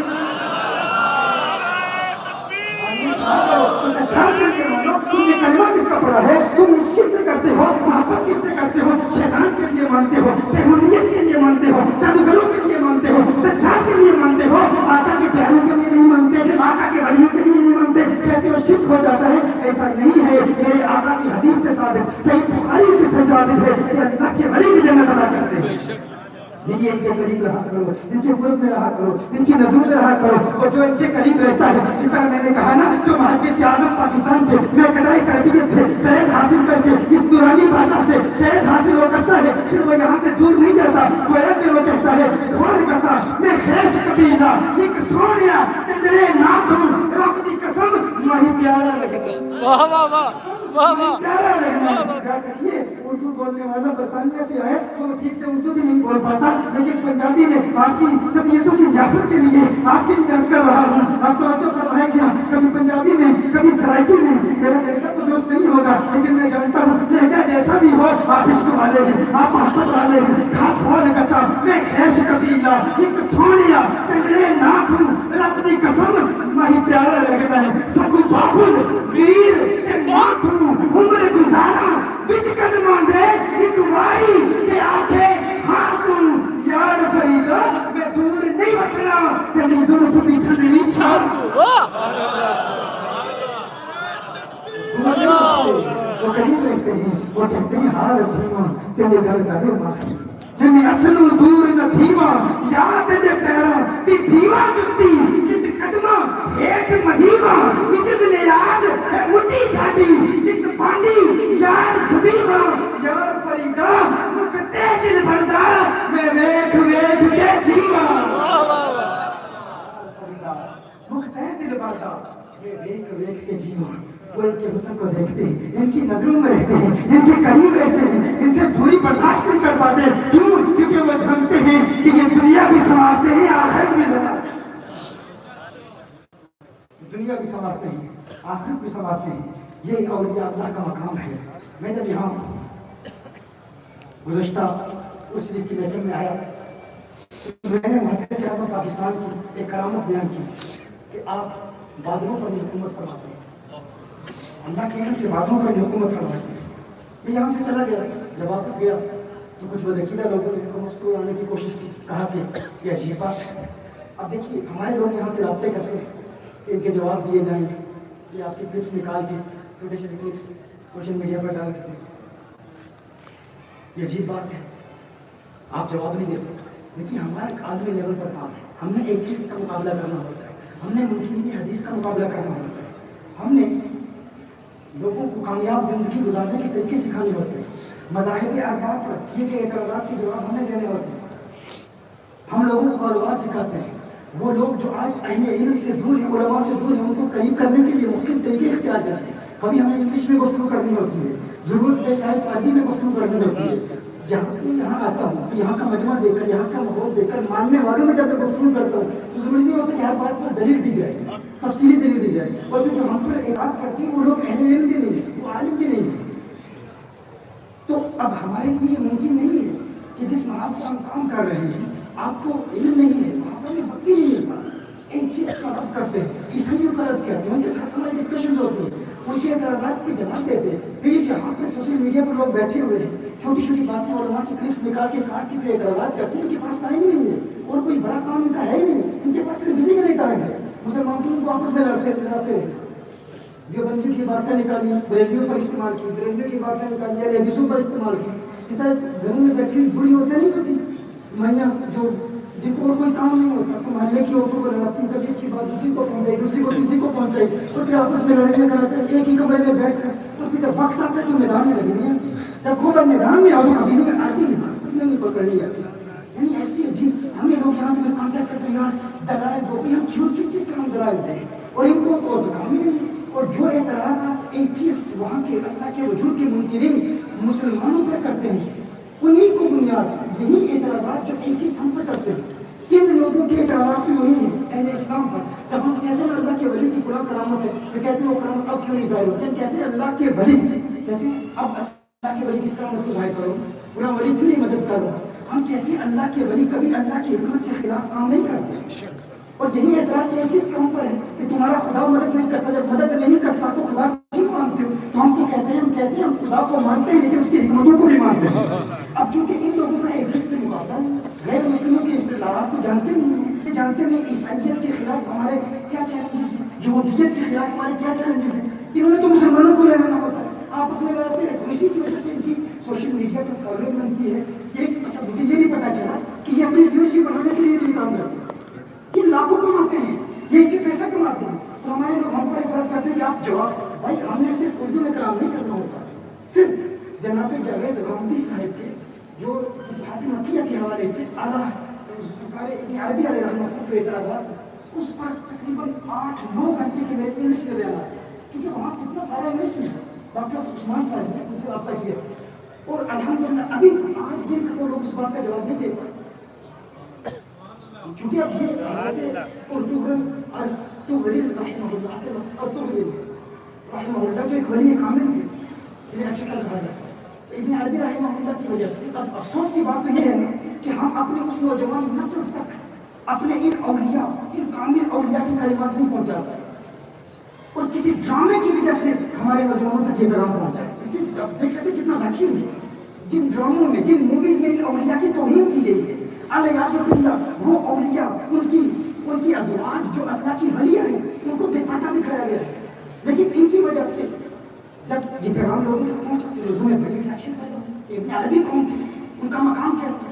تو اس کا بھی غلط استعمال کیا گیا، وہ اس کا استعمال کیا اور پھر اعتراضات کیے گئے. تو وہ جو الحمدللہ میں نے دلائل دیے ہیں عامدی صاحب کے حوالے سے، اب انشاءاللہ چونکہ میں یہاں آیا ہوں، علماء نے کہا کہ آپ انگلش میں بات کرتے ہیں، وہ سارا رد آپ اردو میں بھی کریں. فتوحات مکیہ کی عبارات کو سمجھنا، اصطلاحات صوفیات کو سمجھنا، یہ عربی بات نہیں پڑھ سکتے. میں عامدی صاحب کے حوالے سے نہیں کر رہا، وہ شاید علمی حوالے سے کچھ بنیاد رکھتے ہیں، لیکن جو دوسرے دیگر احباب ہیں وہ تو بالکل ہی علم نہیں رکھتے، علم کی بنیادیں مغربیات تک کا علم نہیں ہے. آپ ان سے توقع کرتے ہیں کہ ہر ایک فتنے کا ہم رد کریں، ایسا نہیں ممکن ہمارے لیے. لیکن عامدی صاحب نے جو غلط الفاظ کا استعمال کیا اور ابن عربی رحمہ اللہ کے ختم نبوت کے حوالے سے جو اعتراضات کیے، الحمدللہ اس کا ایسا جواب آ چکا ہے اور وہ اردو میں بھی انشاءاللہ تعالیٰ کو جواب بہت تفصیل سے ہم دیں گے. لیکن میں یہ عرض کر رہا ہوں کہ ان بنیادوں پہ میں یہاں آیا ہی تو پیغام آنے شروع ہو گئے. آپ نے کہا کہ محدث اعظم پاکستان یہ بادلوں پر جو ہے حکومت کرتے ہیں، تو فلاں شخص نے ایسے ایسے جواب دیے. میرے بھائی یہ وہ لوگ ہیں جو عربی کی بات تک نہیں جانتے. ہمارے وہاں برطانیہ کے بچے چھوٹے بچے جو عربی بات جانتے، ان کی باتیں پڑھ کے سنتے، وہ کہتے یار یہ اسی لیے تو اردو میں بولتے ہیں، عربی آتی ہی نہیں، عربی کتابیں کبھی کھولتے ہی نہیں، کبھی بغیر حرکات تشکیل کے عبارت بھی پڑھ ہی نہیں سکتے. وہ اردو کی کتابیں پڑھ کے یہاں پر بیانات کر رہے ہیں اور آپ ان کے بیانات سے متاثر ہو جاتی ہیں. عجیب بات ہے. لیکن انشاءاللہ جب وقت آئے گا تو ہم ہر موضوع پر بات کریں گے انشاءاللہ. رفتہ رفتہ ہم اس طرف آ رہے ہیں، لیکن ابھی وہاں پر ہمارا مقابلہ جن لوگوں سے آپ نہیں جانتے، ہمارا مقابلہ وہاں عالم کفر سے. تو میں صرف اس بات کو بھی جواب دے دیتا ہوں کہ میں نے حدیث سے ثابت کیا تھا کہ میرے آقا صلی اللہ علیہ وآلہ وسلم بادلوں پر حکومت فرماتے ہیں. میں نے صحیح حدیث بیان کی تھی اور بہجت الاسرار جیسی مستند کتاب سے غوث اعظم سیدنا الشیخ عبد القادر جیلانی کی کرامت میں بیان کی تھی کہ آپ بادلوں پر حکومت کرنا. آپ کو یاد ہوگا کہ گزشتہ اسی کی محفل میں نے بتایا تھا کہ محدث اعظم پاکستان نے بادلوں کو بنایا تھا کہ بادلوں رک جاؤ، ابھی نہ برسنا، گستاخوں کی بیویوں کو طلاقیں ہو لینے دو، پھر جب یہ بات کیسے کر دی کہ بادلوں پر حضرت محدث اعظم پاکستان حکومت کرتے ہیں. میں نے کہا تم نے یہ دعویٰ کیا کہ یہ عقیدہ رکھنا شرک ہے کیونکہ بادلوں پر حکومت صرف اللہ کی ہے. یہ بات تو تم دجال کے لیے بھی مانتے ہو، یہ بات تو تم دجال کے لیے بھی مانتے ہو. دجال کا ایک بہت بڑا فتنہ یہ ہوگا کہ جب دجال آئے گا نا تو صحیح مسلم کی حدیث ہے وہ بادلوں کو حکم دے گا، بادلوں برسو، تو بادل برسیں گے، بارش کی برسات ہوگی. جب پھر زمین پر حکم چلائے گا، زمین کو حکم دے گا کہ نباتات اگائے، زمین نباتات اگائے گی. پھر دجال کہے گا کہ دیکھو میں بادلوں پر حکومت کرتا ہوں، اب بھی نہیں مانتے میں خدا ہوں، دیکھو میں زمین پر حکومت کرتا ہوں، اب بھی نہیں مانتے میں خدا ہوں. تو اس وقت جن لوگوں کا یہ عقیدہ ہوگا کہ جو بادلوں پر حکومت کرتا ہے وہ خدا ہی ہوتا ہے، خدا کسی کو بادلوں پر حکومت دینے کی قوت ہی نہیں رکھتا، خدا کسی کو یہ قوت دے ہی نہیں سکتا کہ وہ بادلوں پر حکومت کرے. جن کا یہ عقیدہ ہے جو کہتے ہیں کہ اللہ محدث اعظم پاکستان کو یہ قوت دے ہی نہیں سکتا کہ وہ بادلوں پر حکومت کرے. جن کا یہ عقیدہ ہے کہ جو بادلوں پر حکومت کرتا ہے وہ خدا ہی ہوتا ہے، اس کے علاوہ کوئی نہیں ہوتا. تو جب وہ محدث اعظم پاکستان کو دیکھتے ہیں تو بد عقیدہ تو اعتراض کرتے ہیں. اہل سنت و جماعت فوراً مان لیتے ہیں کیونکہ وہ جانتے ہیں کہ اللہ جل وعلا اپنے مخلوق کو یہ تصرفات و اختیارات دیتا ہے. لیکن کیا ہے کہ جب انہوں نے دجال کو دیکھا کہ دجال کے متعلق جب صحیح حدیثوں میں آیا کہ دجال بادلوں پر حکومت کرتا ہے تو یہ دجال کی حکومت کو مانتے ہیں. میں کہتا ہوں تم نے کلمہ کس کا پڑھا ہے؟ حضور کے تصرفات کو نہیں مانتے، حضور کے اختیارات کو نہیں مانتے، حضور کے مقامات کو نہیں مانتے. جب ہم بیان کرتے ہیں تو تم شرک کے فتوے لگاتے ہو، بدعت کے فتوے لگاتے ہو، اور اولیاء کے لیے بیان کرتے ہیں تو تم ہمیں مشرک کہتے ہو. میں کہتا ہوں میرا دل کہتا ہے دجال آئے گا، اصفہان سے آئے گا، ایران سے آئے گا، یہودیت کے مقام سے آئے گا، پوری دنیا میں جائے گا، لیکن اس دجال کا گزر فیصلہ آباد میں سے نہیں ہوگا. یہاں سے بھی گزرے گا نا دجال، یہاں سے بھی گزرے گا، دجال ہر جگہ جائے گا، دنیا کے ہر شہر میں جائے گا، لیکن میرا دل کہتا ہے، میرا وجدان کہتا ہے، جب اس دجال اس دھوکے باز کا گزر یہاں فیصل آباد سے ہوگا تو فیصل آباد کے ہمارے یہ سفید ریش بزرگ، یہ ہمارے بزرگ جو ہمارے سامنے بیٹھے ہوئے ہیں، جنہوں نے محدث اعظم پاکستان کی زیارت کی تھی، یہ جب دجال کو دیکھیں گے، دجال جب بادلوں کو حکم دے گا، بادلوں برسوں، جب بارش کی برسات ہوگی تو پھر وہ کہے گا دیکھو میں ان بادلوں پر حکومت کرتا ہوں، مجھے خدا مان لو۔ تو محدث اعظم پاکستان کا ہدایت کرنے والے یہ ہمارے بزرگ دجال کو کہیں گے کہ یہ فتنے تم نجد میں پھیلا، کیوں نہ پھیلا، اس فتنے کی بنیاد پر خدا مان لیں گے، ہم تو لائر پھول والے ہیں، ہم نے تو اپنے ماتھے کی آنکھوں سے مولانا سردار احمد کو بادلوں کو حکم دیتے ہوئے سنا، بادلوں نے اطاعت کی، ہم نے مولوی سردار کو خدا نہیں مانا، تجھے نہیں مانا۔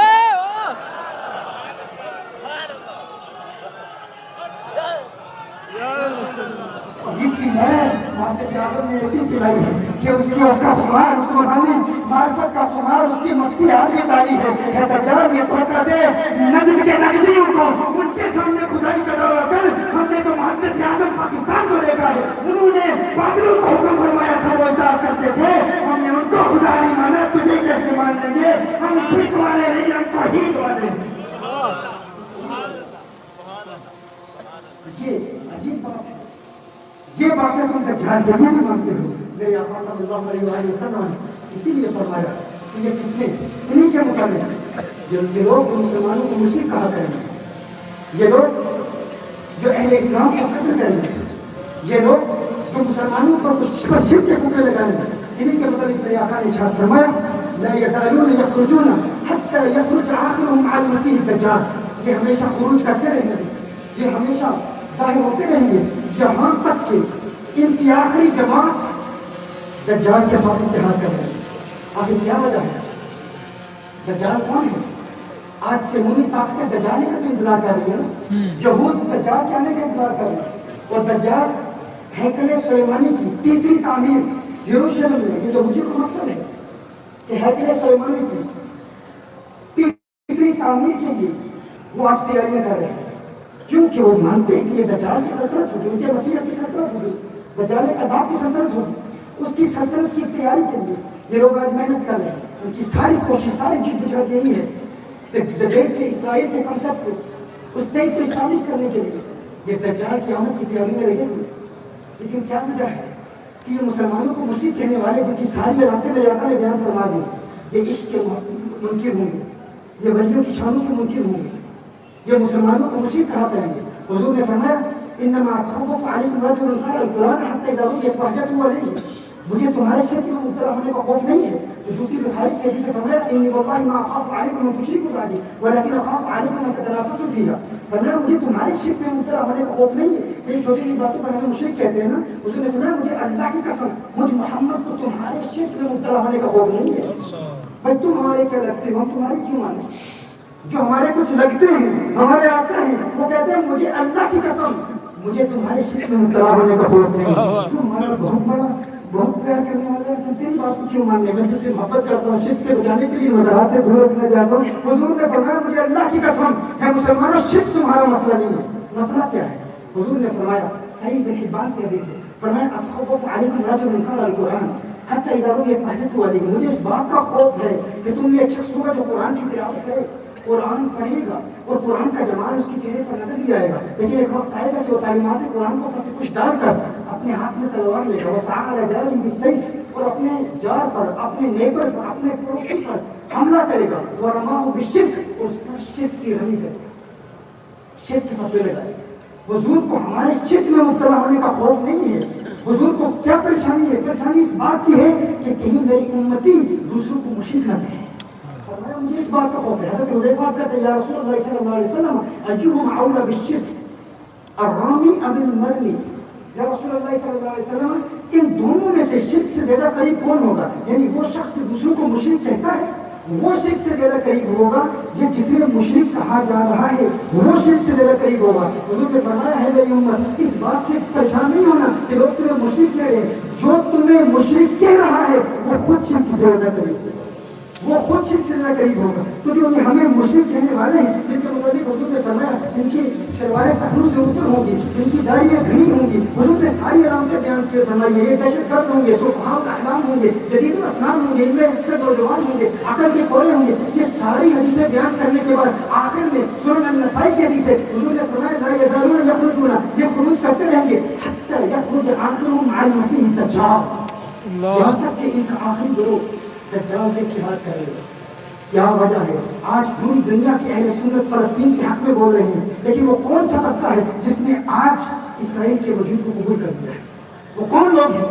یہ وہی لوگ ہیں جو ہمیں مشرک کہتے ہیں, یہ وہی لوگ ہیں جو مسلمانوں کو قتل کرتے ہیں, کیونکہ یہ دجالی سوچ والے ہیں, یہ دجال کی فکر والے ہیں, یہ دجال کو ماننے والے ہیں, دجال کے عقائد والے ہیں. نبی پاک نے فرمایا یہ کلمہ پڑھی کہ تم اپنی نمازوں کو ان کی نمازوں کے آگے حقیر جانو گے, کیونکہ نماز کی دعوت تو دجال بھی دے گا. یاد رکھیے, یہ جو ہمارے اہل سنت کہتے ہیں اہل محبت کسی بدعقیدہ کو نماز کی دعوت دیتے ہوئے دیکھتے ہیں کہ نماز کی دعوت دے رہے ہیں, وہ کہتے ہیں تو نماز کا کیا لگتا ہے, تیرا نماز سے کیا تعلق ہے؟ تو کچھ ہمارے ظاہری طور پر انلائٹن مسلم کے گھر دعوت تو نماز کی دے رہے ہیں. بھائی یاد رکھنا, جب حضرت عیسیٰ علیہ السلام آئیں گے نا, عیسیٰ علیہ السلام جب دجال کو مقام رد پر قتل کریں گے, تو دجال جب عیسیٰ علیہ السلام کو دیکھے گا تو آپ کو پتہ ہے کہ اس کا پہلا جملہ کیا ہوگا؟ فَيَقُولُ لِأَصْحَابِهِ أَقِمِ الصَّلَاةَ أَقِمِ الصَّلَاةَ أَقِمِ الصَّلَاةَ.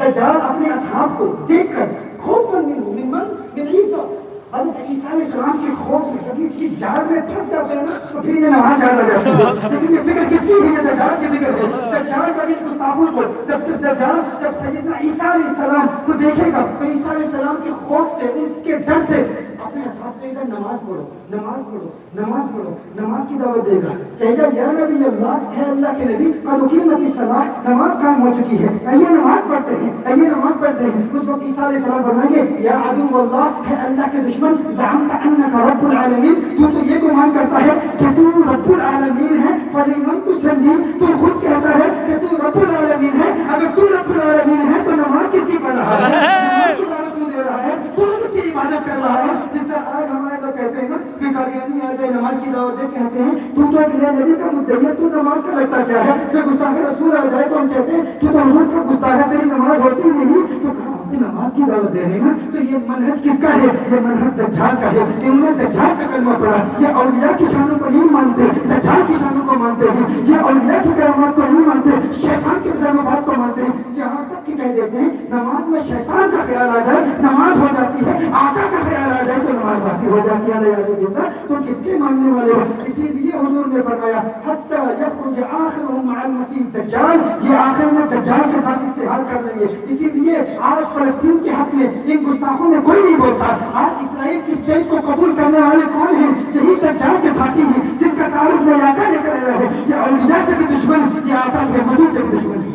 کبھی ان کی باتوں سے متاثر نہ ہونا, کبھی ان کی عبادتوں, ان کی نمازوں, ان کی ریاضتوں سے کبھی متاثر نہ ہونا. اور پھر میں آخری جملہ, آخری پیغام, میرے گھر میں ٹائم ہو گیا,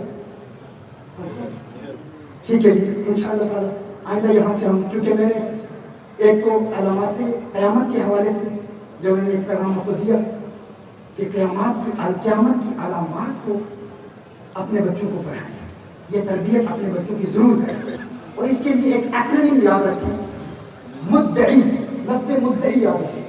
یہ میں نے آسان ایکرونیم بنایا ہے, ایک مخفف بنایا ہے, کیونکہ یہاں پر میڈیا پر بھی لوگ آتے ہیں جو عالم نہیں ہوتے اور علامات قیامت پر بیان کرتے ہیں, اور کچھ نادان لوگ کہہ دیتے ہیں عیسیٰ علیہ السلام 2023 میں آئیں گے اور امام مہدی اسی 2021 کے مئی کے مہینے میں آئیں گے. اس پر ہمارے بہت تفصیلی بیانات ہیں. یہ ایکرونیم, یہ مخفف یاد رکھیں. علامات قیامت کے حوالے سے لفظ مدعی کو یاد رکھیں, کیونکہ مدعی کا مطلب کیا ہے؟ دعویٰ کرنے والا. اور دجال بھی ایک مدعی ہے, وہ پہلے ولایت کا دعویٰ کرے گا, پھر نبوت کا دعویٰ کرے گا, پھر خدائی کا دعویٰ کرے گا. تو لفظ مدعی کو یاد رکھیں. نیم سے مہدی, نیم سے کیا؟ پہلے امام مہدی آئیں گے. دال سے آپ کہیں ریپیٹ کریں, دال سے دجال. مدعی, نیم دال عین یا, نیم سے مہدی, دال سے دجال. پہلے امام مہدی آئیں گے, پھر دجال آئے گا. امام مہدی کب آئیں گے؟ جب دریائے فرات سے ایک سونے کا پہاڑ برآمد ہو. اب منکرین حدیث نے کہا یہ ممکن ہی نہیں ہے, اس سے مراد معدنیاتی ذخائر ہے, تیل ہے. ہم نے کہا کیوں؟ کہا ہم حدیث کو نہیں مانتے، لیکن ابھی جب ترکی میں گولڈ ملا، سونا ملا، کسی کو پتا نہیں کہ وہاں بھی سونے کا پہاڑ مل سکتا ہے. حضرت امام مہدی کے آنے کی سب سے بڑی علامت کیا ہے؟ سب سے بڑی علامت یہ ہے کہ دریائے فرات میں سونے کا پہاڑ برآمد ہوگا. اس کے بعد سول وار ہوگا، خانہ جنگی ہوگی. امام مہدی مدینہ منورہ سے مکہ مکرمہ جائیں گے، اور پھر امام مہدی کے ہاتھ پر بیعت کون کرے گا؟ نجائے گا مصر، ابدال شام، اولیاء. اور امام مہدی ہوئے کون؟ امام مہدی وہ ہیں جن کی رگوں میں آقا کا خون ہو رہا ہے. سیدتنا فاطمہ زہرا رضی اللہ تعالیٰ عنہ کی اولاد سے ہوئی. اور یاد رکھیے اس وقت میں یہ بھی بہت ضروری ہے، امام مہدی سب کو متحد کریں گے.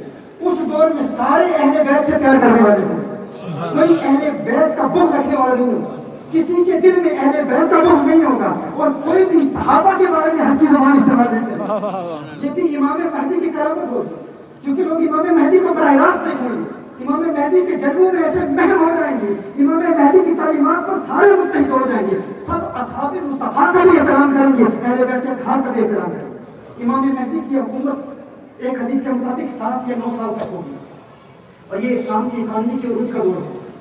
امام مہدی سونا تقسیم کریں گے، چاندی تقسیم کریں گے. ان 7 سالوں کے بعد یا 9 سالوں کے بعد کچھ حدیث میں اس سے بھی زیادہ ذکر ہے. اس کے بعد پھر المرحمۃ الکبریٰ، آرمیگیڈن، جسے بائبل میں آرمیگیڈن کہا گیا. یہ جو میدان کہتے ہیں ابھی 2023 میں عیسیٰ علیہ السلام آ رہے ہیں، وہ ہمارے اپنے بھی ہیں پیچھے جو ایسی بات کرتے ہیں. یہ غلط بات ہے. وہ 7-9 سال کا عرصہ، اس سے بھی زیادہ عرصے کے بعد پھر آرمیگیڈن ہوگا، المرحمۃ الکبریٰ. یہ ایسی خطرناک جنگ ہوگی، ایسی خوفناک جنگ ہوگی جس کے نتیجے میں ممکن ہے کہ یہ ٹیکنالوجی ختم ہو جائے. یعنی 99% ہر 100 میں سے 99 لوگ قتل ہو جائیں گے. اس کے بعد یہ 61 سالی کا دور، ایک شدید ڈراؤٹ ہوگا، فیمن ہوگا 3 سال تک کا. اچھا اس میں لوگ کھائیں گے کیا؟ جب کچھ کھانے کے لیے نہیں ہوگا، دجال تو روٹیاں دے گا، کھانا دے گا، اس کے پاس کھانے کا پہاڑ ہوگا، جو اس کو خدا مانے گا وہ کھانا بھی دے گا. ہاں لیکن صحابہ نے حضرت سے ایک سوال کیا، یا رسول اللہ صلی اللہ علیہ وسلم، اس وقت مومنین کیا کھائیں گے؟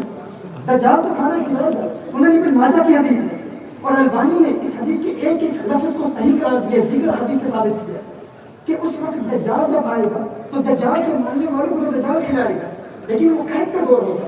اور جس حدیث میں آیا ہے کہ مسلمان بنی اسحاق قسطنطنیہ کو فتح کریں گے. یہ قسطنطنیہ استنبول اس وقت غیر مسلموں کے ہاتھ میں ہوگا. حضرت امام مہدی کی فوج میں 70,000 بنی اسحاق ہوں گے. ابن حجر نے اس پر قول کیا کہ یہ بنی اسحاق ہے یا بنی اسماعیل ہے، ترجیح بنی اسحاق کو دی ہے. بنی اسحاق یہودی ہے، تو کہا یہودی حضرت امام مہدی کے متبعین میں کیسے شامل ہوں گے؟ کہا وہ ہوں گے یہودی، لیکن آل رسول کی زیارت کی وجہ سے حضور کی عظمتوں کے تعمیر ادا کریں گے، حضور کی عظمت کو مانیں گے. وہ کہیں گے کہ یہ محمد ہے، یہ محمد ہے، کیونکہ ان کا نام محمد ہوگا. کیونکہ امام اعظم ابو حنیفہ کی ذکر کرتے ہیں، ایک محمد امام اعظم کے شاگردوں میں ہوئے ہیں. ان کی المبسوط کو دیکھ کر یہود نے کہا تھا کہ یہ محمد ہے، یہ محمد ہے، یعنی محمد عربی صلی اللہ علیہ وسلم. کتاب المبسوط لکھی، ایسی عظیم کتاب. انہوں نے کہا نہیں، یہ حضور کے شاگردوں کے شاگردوں اور غلاموں کے غلاموں میں سے ایک غلام ہے. یہودی کلمہ پڑھ کے مسلمان ہو گئے. کہا تجھے کس چیز نے متاثر کیا؟ کہا اگر یہ مقام اس چھوٹے محمد کا ہے، محمد یہودی بنی اسحاق کے ہوں گے، امام مہدی کی زیارت کر کے، آقا کی اولاد کی زیارت کر کے وہ کہیں گے یہ شان اگر اس چھوٹے محمد کی ہے تو بڑے محمد کی جان ہے. واہ واہ واہ، سبحان اللہ. جب اس کی دنیا آزاد ہوگا، یہ کر کے بعد المرحمۃ الکبریٰ کے بعد ایک ممکن ہے اس وقت نیوکلیئر ویپن استعمال کی جائے کہ جب اتنی دنیا اتنی قتل اتنی خونریزی ہوگی کہ 99% لوگ اس میں قتل ہو جائیں گے. المرحمۃ الکبریٰ ہر 100 میں سے 99 لوگ قتل ہو جائیں گے. اور یہ ممکن ہے کہ یہ ساری دنیا سمٹ کر انہی علاقوں تک محدود ہو جائے. ممکن ہے امریکہ ختم ہو جائے، چائنا ختم ہو جائے، رشیا ختم ہو جائے، اور یہ ساری دنیا انہی علاقوں تک محدود ہو جائے جہاں سے ابراہیمی مذاہب کا آغاز ہوا. اور یہ میڈیا، الیکٹرانک میڈیا، جن حدیث میں مجرمین نے حدیث میں اعتراض کیا ہے نا کہ حضور نے فرمایا کہ اس کو تلواریں ہوں گی، گھوڑے ہوں گے، اونٹ ہوں گے، ہماری حدیثوں کو نہیں مانتے. کیوں نہیں مانتے؟ کہا اس لیے نہیں مانتے کیونکہ ہمارے دور میں تو جنگی آلات مختلف ہیں. اب تو تلواروں کا دور ہی نہیں رہا، اب تو اونٹوں کا دور ہی نہیں رہا، اب تو جنگ مختلف طریقوں سے ہوتی ہے. تو اس کی دو جواب ہیں. ایک یہ ہے کہ یہ فگریٹو لینگویج ہو سکتی ہے، مجازی کلام ہو سکتا ہے. دوسرا جواب یہ ہے کہ یہ المرحمۃ الکبریٰ کے بعد ہوگا، اس آرمیگیڈن کے بعد ہوگا. المرحمت الکبریٰ کے نتیجے میں این ممکن یہ ساری ٹیکنالوجی ختم ہو جائے اور 3 سال کے قحط کے بعد کے دور ہے، اس میں جب مسلمان قسطنطنیہ میں جائیں گے تو اس وقت یہ سوشل میڈیا نہیں ہوگا، اس وقت یہ الیکٹریسٹی این ممکن نہ ہو، اس وقت پھر وہ دنیا اسی تلواروں اور گھوڑوں اور اونٹوں کے دور میں لوٹ جائے گا۔ اس وقت پھر ایک فالس الارم ہوگا کہ دجال آ گیا، امام مہدی کی فوجیں شام جائیں گی، پتہ چلے گا آیا نہیں ہے، وہاں سے پھر نکلیں گے، پھر دجال آئے گا۔ اس وقت جب دجال آئے گا تو دجال کا ایک سب سے بڑا فتنہ یہ ہوگا کہ لوگ تو بھوکے ہوں گے، اور یہ بہت بڑا فتنہ ہے، یہ بہت کوئی چھوٹا فتنہ نہیں ہے، لوگ بھوک اور پیاس کی وجہ سے مر رہے ہوں گے۔ 3 سال سالی کا زمانہ، شدید ڈراؤٹ اور فیمن کا زمانہ۔ تو صحابہ نے حضور سے پوچھا یا رسول اللہ صلی اللہ علیہ وسلم، آقا جب کھانے کے لیے کچھ نہیں ہوگا، دجال تو ان کو کھانا کھلائے گا، لیکن ایمان والے کیا کھائیں گے؟ اس وقت میں آقا صلی اللہ علیہ وسلم نے ارشاد فرمایا یجزئهم ما یجزئ اہل السماء من التقدیس والتسبیح۔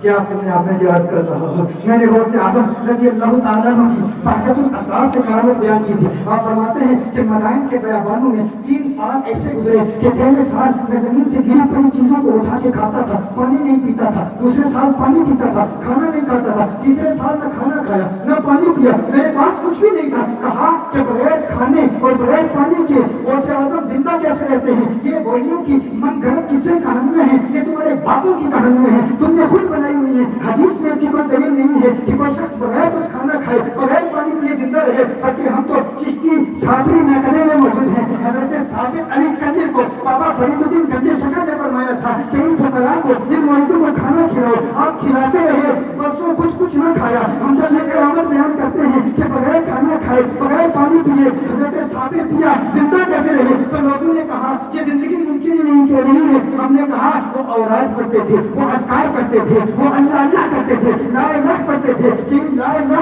الا اللہ کا ورد ان کی خوراک تھا۔ کہا یہ ممکن نہیں۔ میں نے کہا کہ امام مہدی جب آئیں گے نا تو دودھ کا دودھ پانی کا پانی ہو جائے گا۔ سنن ابن ماجہ کی حدیث ہے، تمہارے گستاخوں کا امام بھی کہتا ہے کہ یہ حدیث صحیح ہے۔ میرے آقا سے صحابہ نے پوچھا کیا رسول اللہ صلی اللہ علیہ وسلم جب دجال آئے گا تو لوگوں کے پاس کھانے کے لیے کچھ نہیں ہوگا تو لوگ زندہ کیسے رہیں گے؟ میرے آقا نے ارشاد فرمایا کہ میرے صحابہ اس وقت ان کا یہ روحانی ورد ہی ان کی جسمانی خوراک بن جائے گا، لا الہ الا اللہ ان کو زندہ رکھے گا۔ اسی وظیفے سے، انہی تسبیحات سے وہ اولیاء زندہ رہیں گے، وہ اہل بیت اطہار کے برکات سے فیض یافتہ ہوں گے، وہ مہدی کی دیدار کریں گے، اس کی زیارت بھی انہیں زندہ رکھے۔ سبحان اللہ، واہ! یہ باتیں امام مہدی کے دور میں ثابت ہوئی، اسی لیے میں کہتا ہوں عقیدہ اہل سنت قرآن سے بھی ثابت، حضور کی حدیث سے بھی ثابت ہے، قرآن اولیاء سے بھی ثابت اور علامات قیامت سے بھی ثابت۔ حضرت عیسیٰ علیہ السلام جب آئیں گے تو لوگ کہیں گے جاءکم غوث، تمہارا غوث آ گیا ہے۔ اس وقت کچھ لوگ پریشان ہوں گے، کہتے ہیں غوث تو ہم مانتے نہیں، غوث کیسے آ سکتا ہے؟ غوث تو ہم اللہ کو مانتے ہیں۔ اور اس وقت غوث اعظم کے ماننے والے کہتے ہیں ہم تو عبد القادر جیلانی کو غوث مانتے ہیں، وہ تو عیسیٰ علیہ السلام کا متبع ہے، ان کو ماننے والا ہے۔ اگر ان کے غلام کو غوث مانتے ہیں تو عیسیٰ کو غوث کیوں نہیں؟ واہ واہ واہ! عقیدہ اہل سنت پر پختہ رہے۔ میم سے مہدی، دال سے حکیم کیا تھا، مخفف کیا تھا؟ مدعی، تاکہ آپ گمراہ نہ کریں۔ مدعی، میم سے مہدی، مہدی، دال سے دجال۔ مہدی کا دور کتنا ہوگا؟ تقریباً 7 سے 9 سال تک۔ اور ان کی آنے کی سب سے بڑی علامت کیا ہے؟ دریائے فرات سے سونے کا پہاڑ برآمد ہوگا۔ 7 سال پھر المرحمت الکبریٰ، پھر دال سے دجال پھر آئے گا، پھر دجال کی فتنوں کا دور ہوگا، پھر اس کے بعد میم مہدی، دال دجال، عین سے عیسیٰ، عیسیٰ، پھر عیسیٰ علیہ السلام آئیں گے، اور پھر یہ سے یجوج ماجوج۔ یاجوج ماجوج، زندہ باد، ماشاءاللہ۔ یہ اتنا آسان طریقہ ہے۔ اور یاجوج ماجوج کے متعلق جو علامہ اقبال کے شعر کی غلط تعبیر کی جاتی ہے، کہا جاتا ہے اقبال کے نزدیک یہ سسٹم ہی یاجوج ماجوج ہے۔ ہاں، یہ سسٹم بھی یاجوج ماجوج ہے، لیکن یاجوج ماجوج کا حقیقی ظہور آخر میں ہوگا، یہ یاد رکھیں۔ کیونکہ کچھ علماء نے اس تصور کی گمراہی کہا ہے کہ یہ بدعت ہے، یہ گمراہی آپ کو اہل سنت سے خارج کر دے۔ تو ہمارے اسٹیجوں پر ہمیں چاہیے کہ ہم علامات آخر الزمان پر بھی کلام کریں۔ میری کوشش تھی کہ میں اس مختصر رفاقت میں محدث اعظم پاکستان کے علم حدیث پر مہارت پر بھی کلام کرتا، شان اولیاء کو بھی بیان کیا جائے اور علامات آخر الزمان کو بھی بیان کیا جائے۔ اللہ جل وعلا ہمیں حق کہنے، حق سننے، حق کو اپنا عقیدہ بنانے کی توفیق عطا فرمائے۔ وآخر دعوانا ان الحمد للہ رب العالمین۔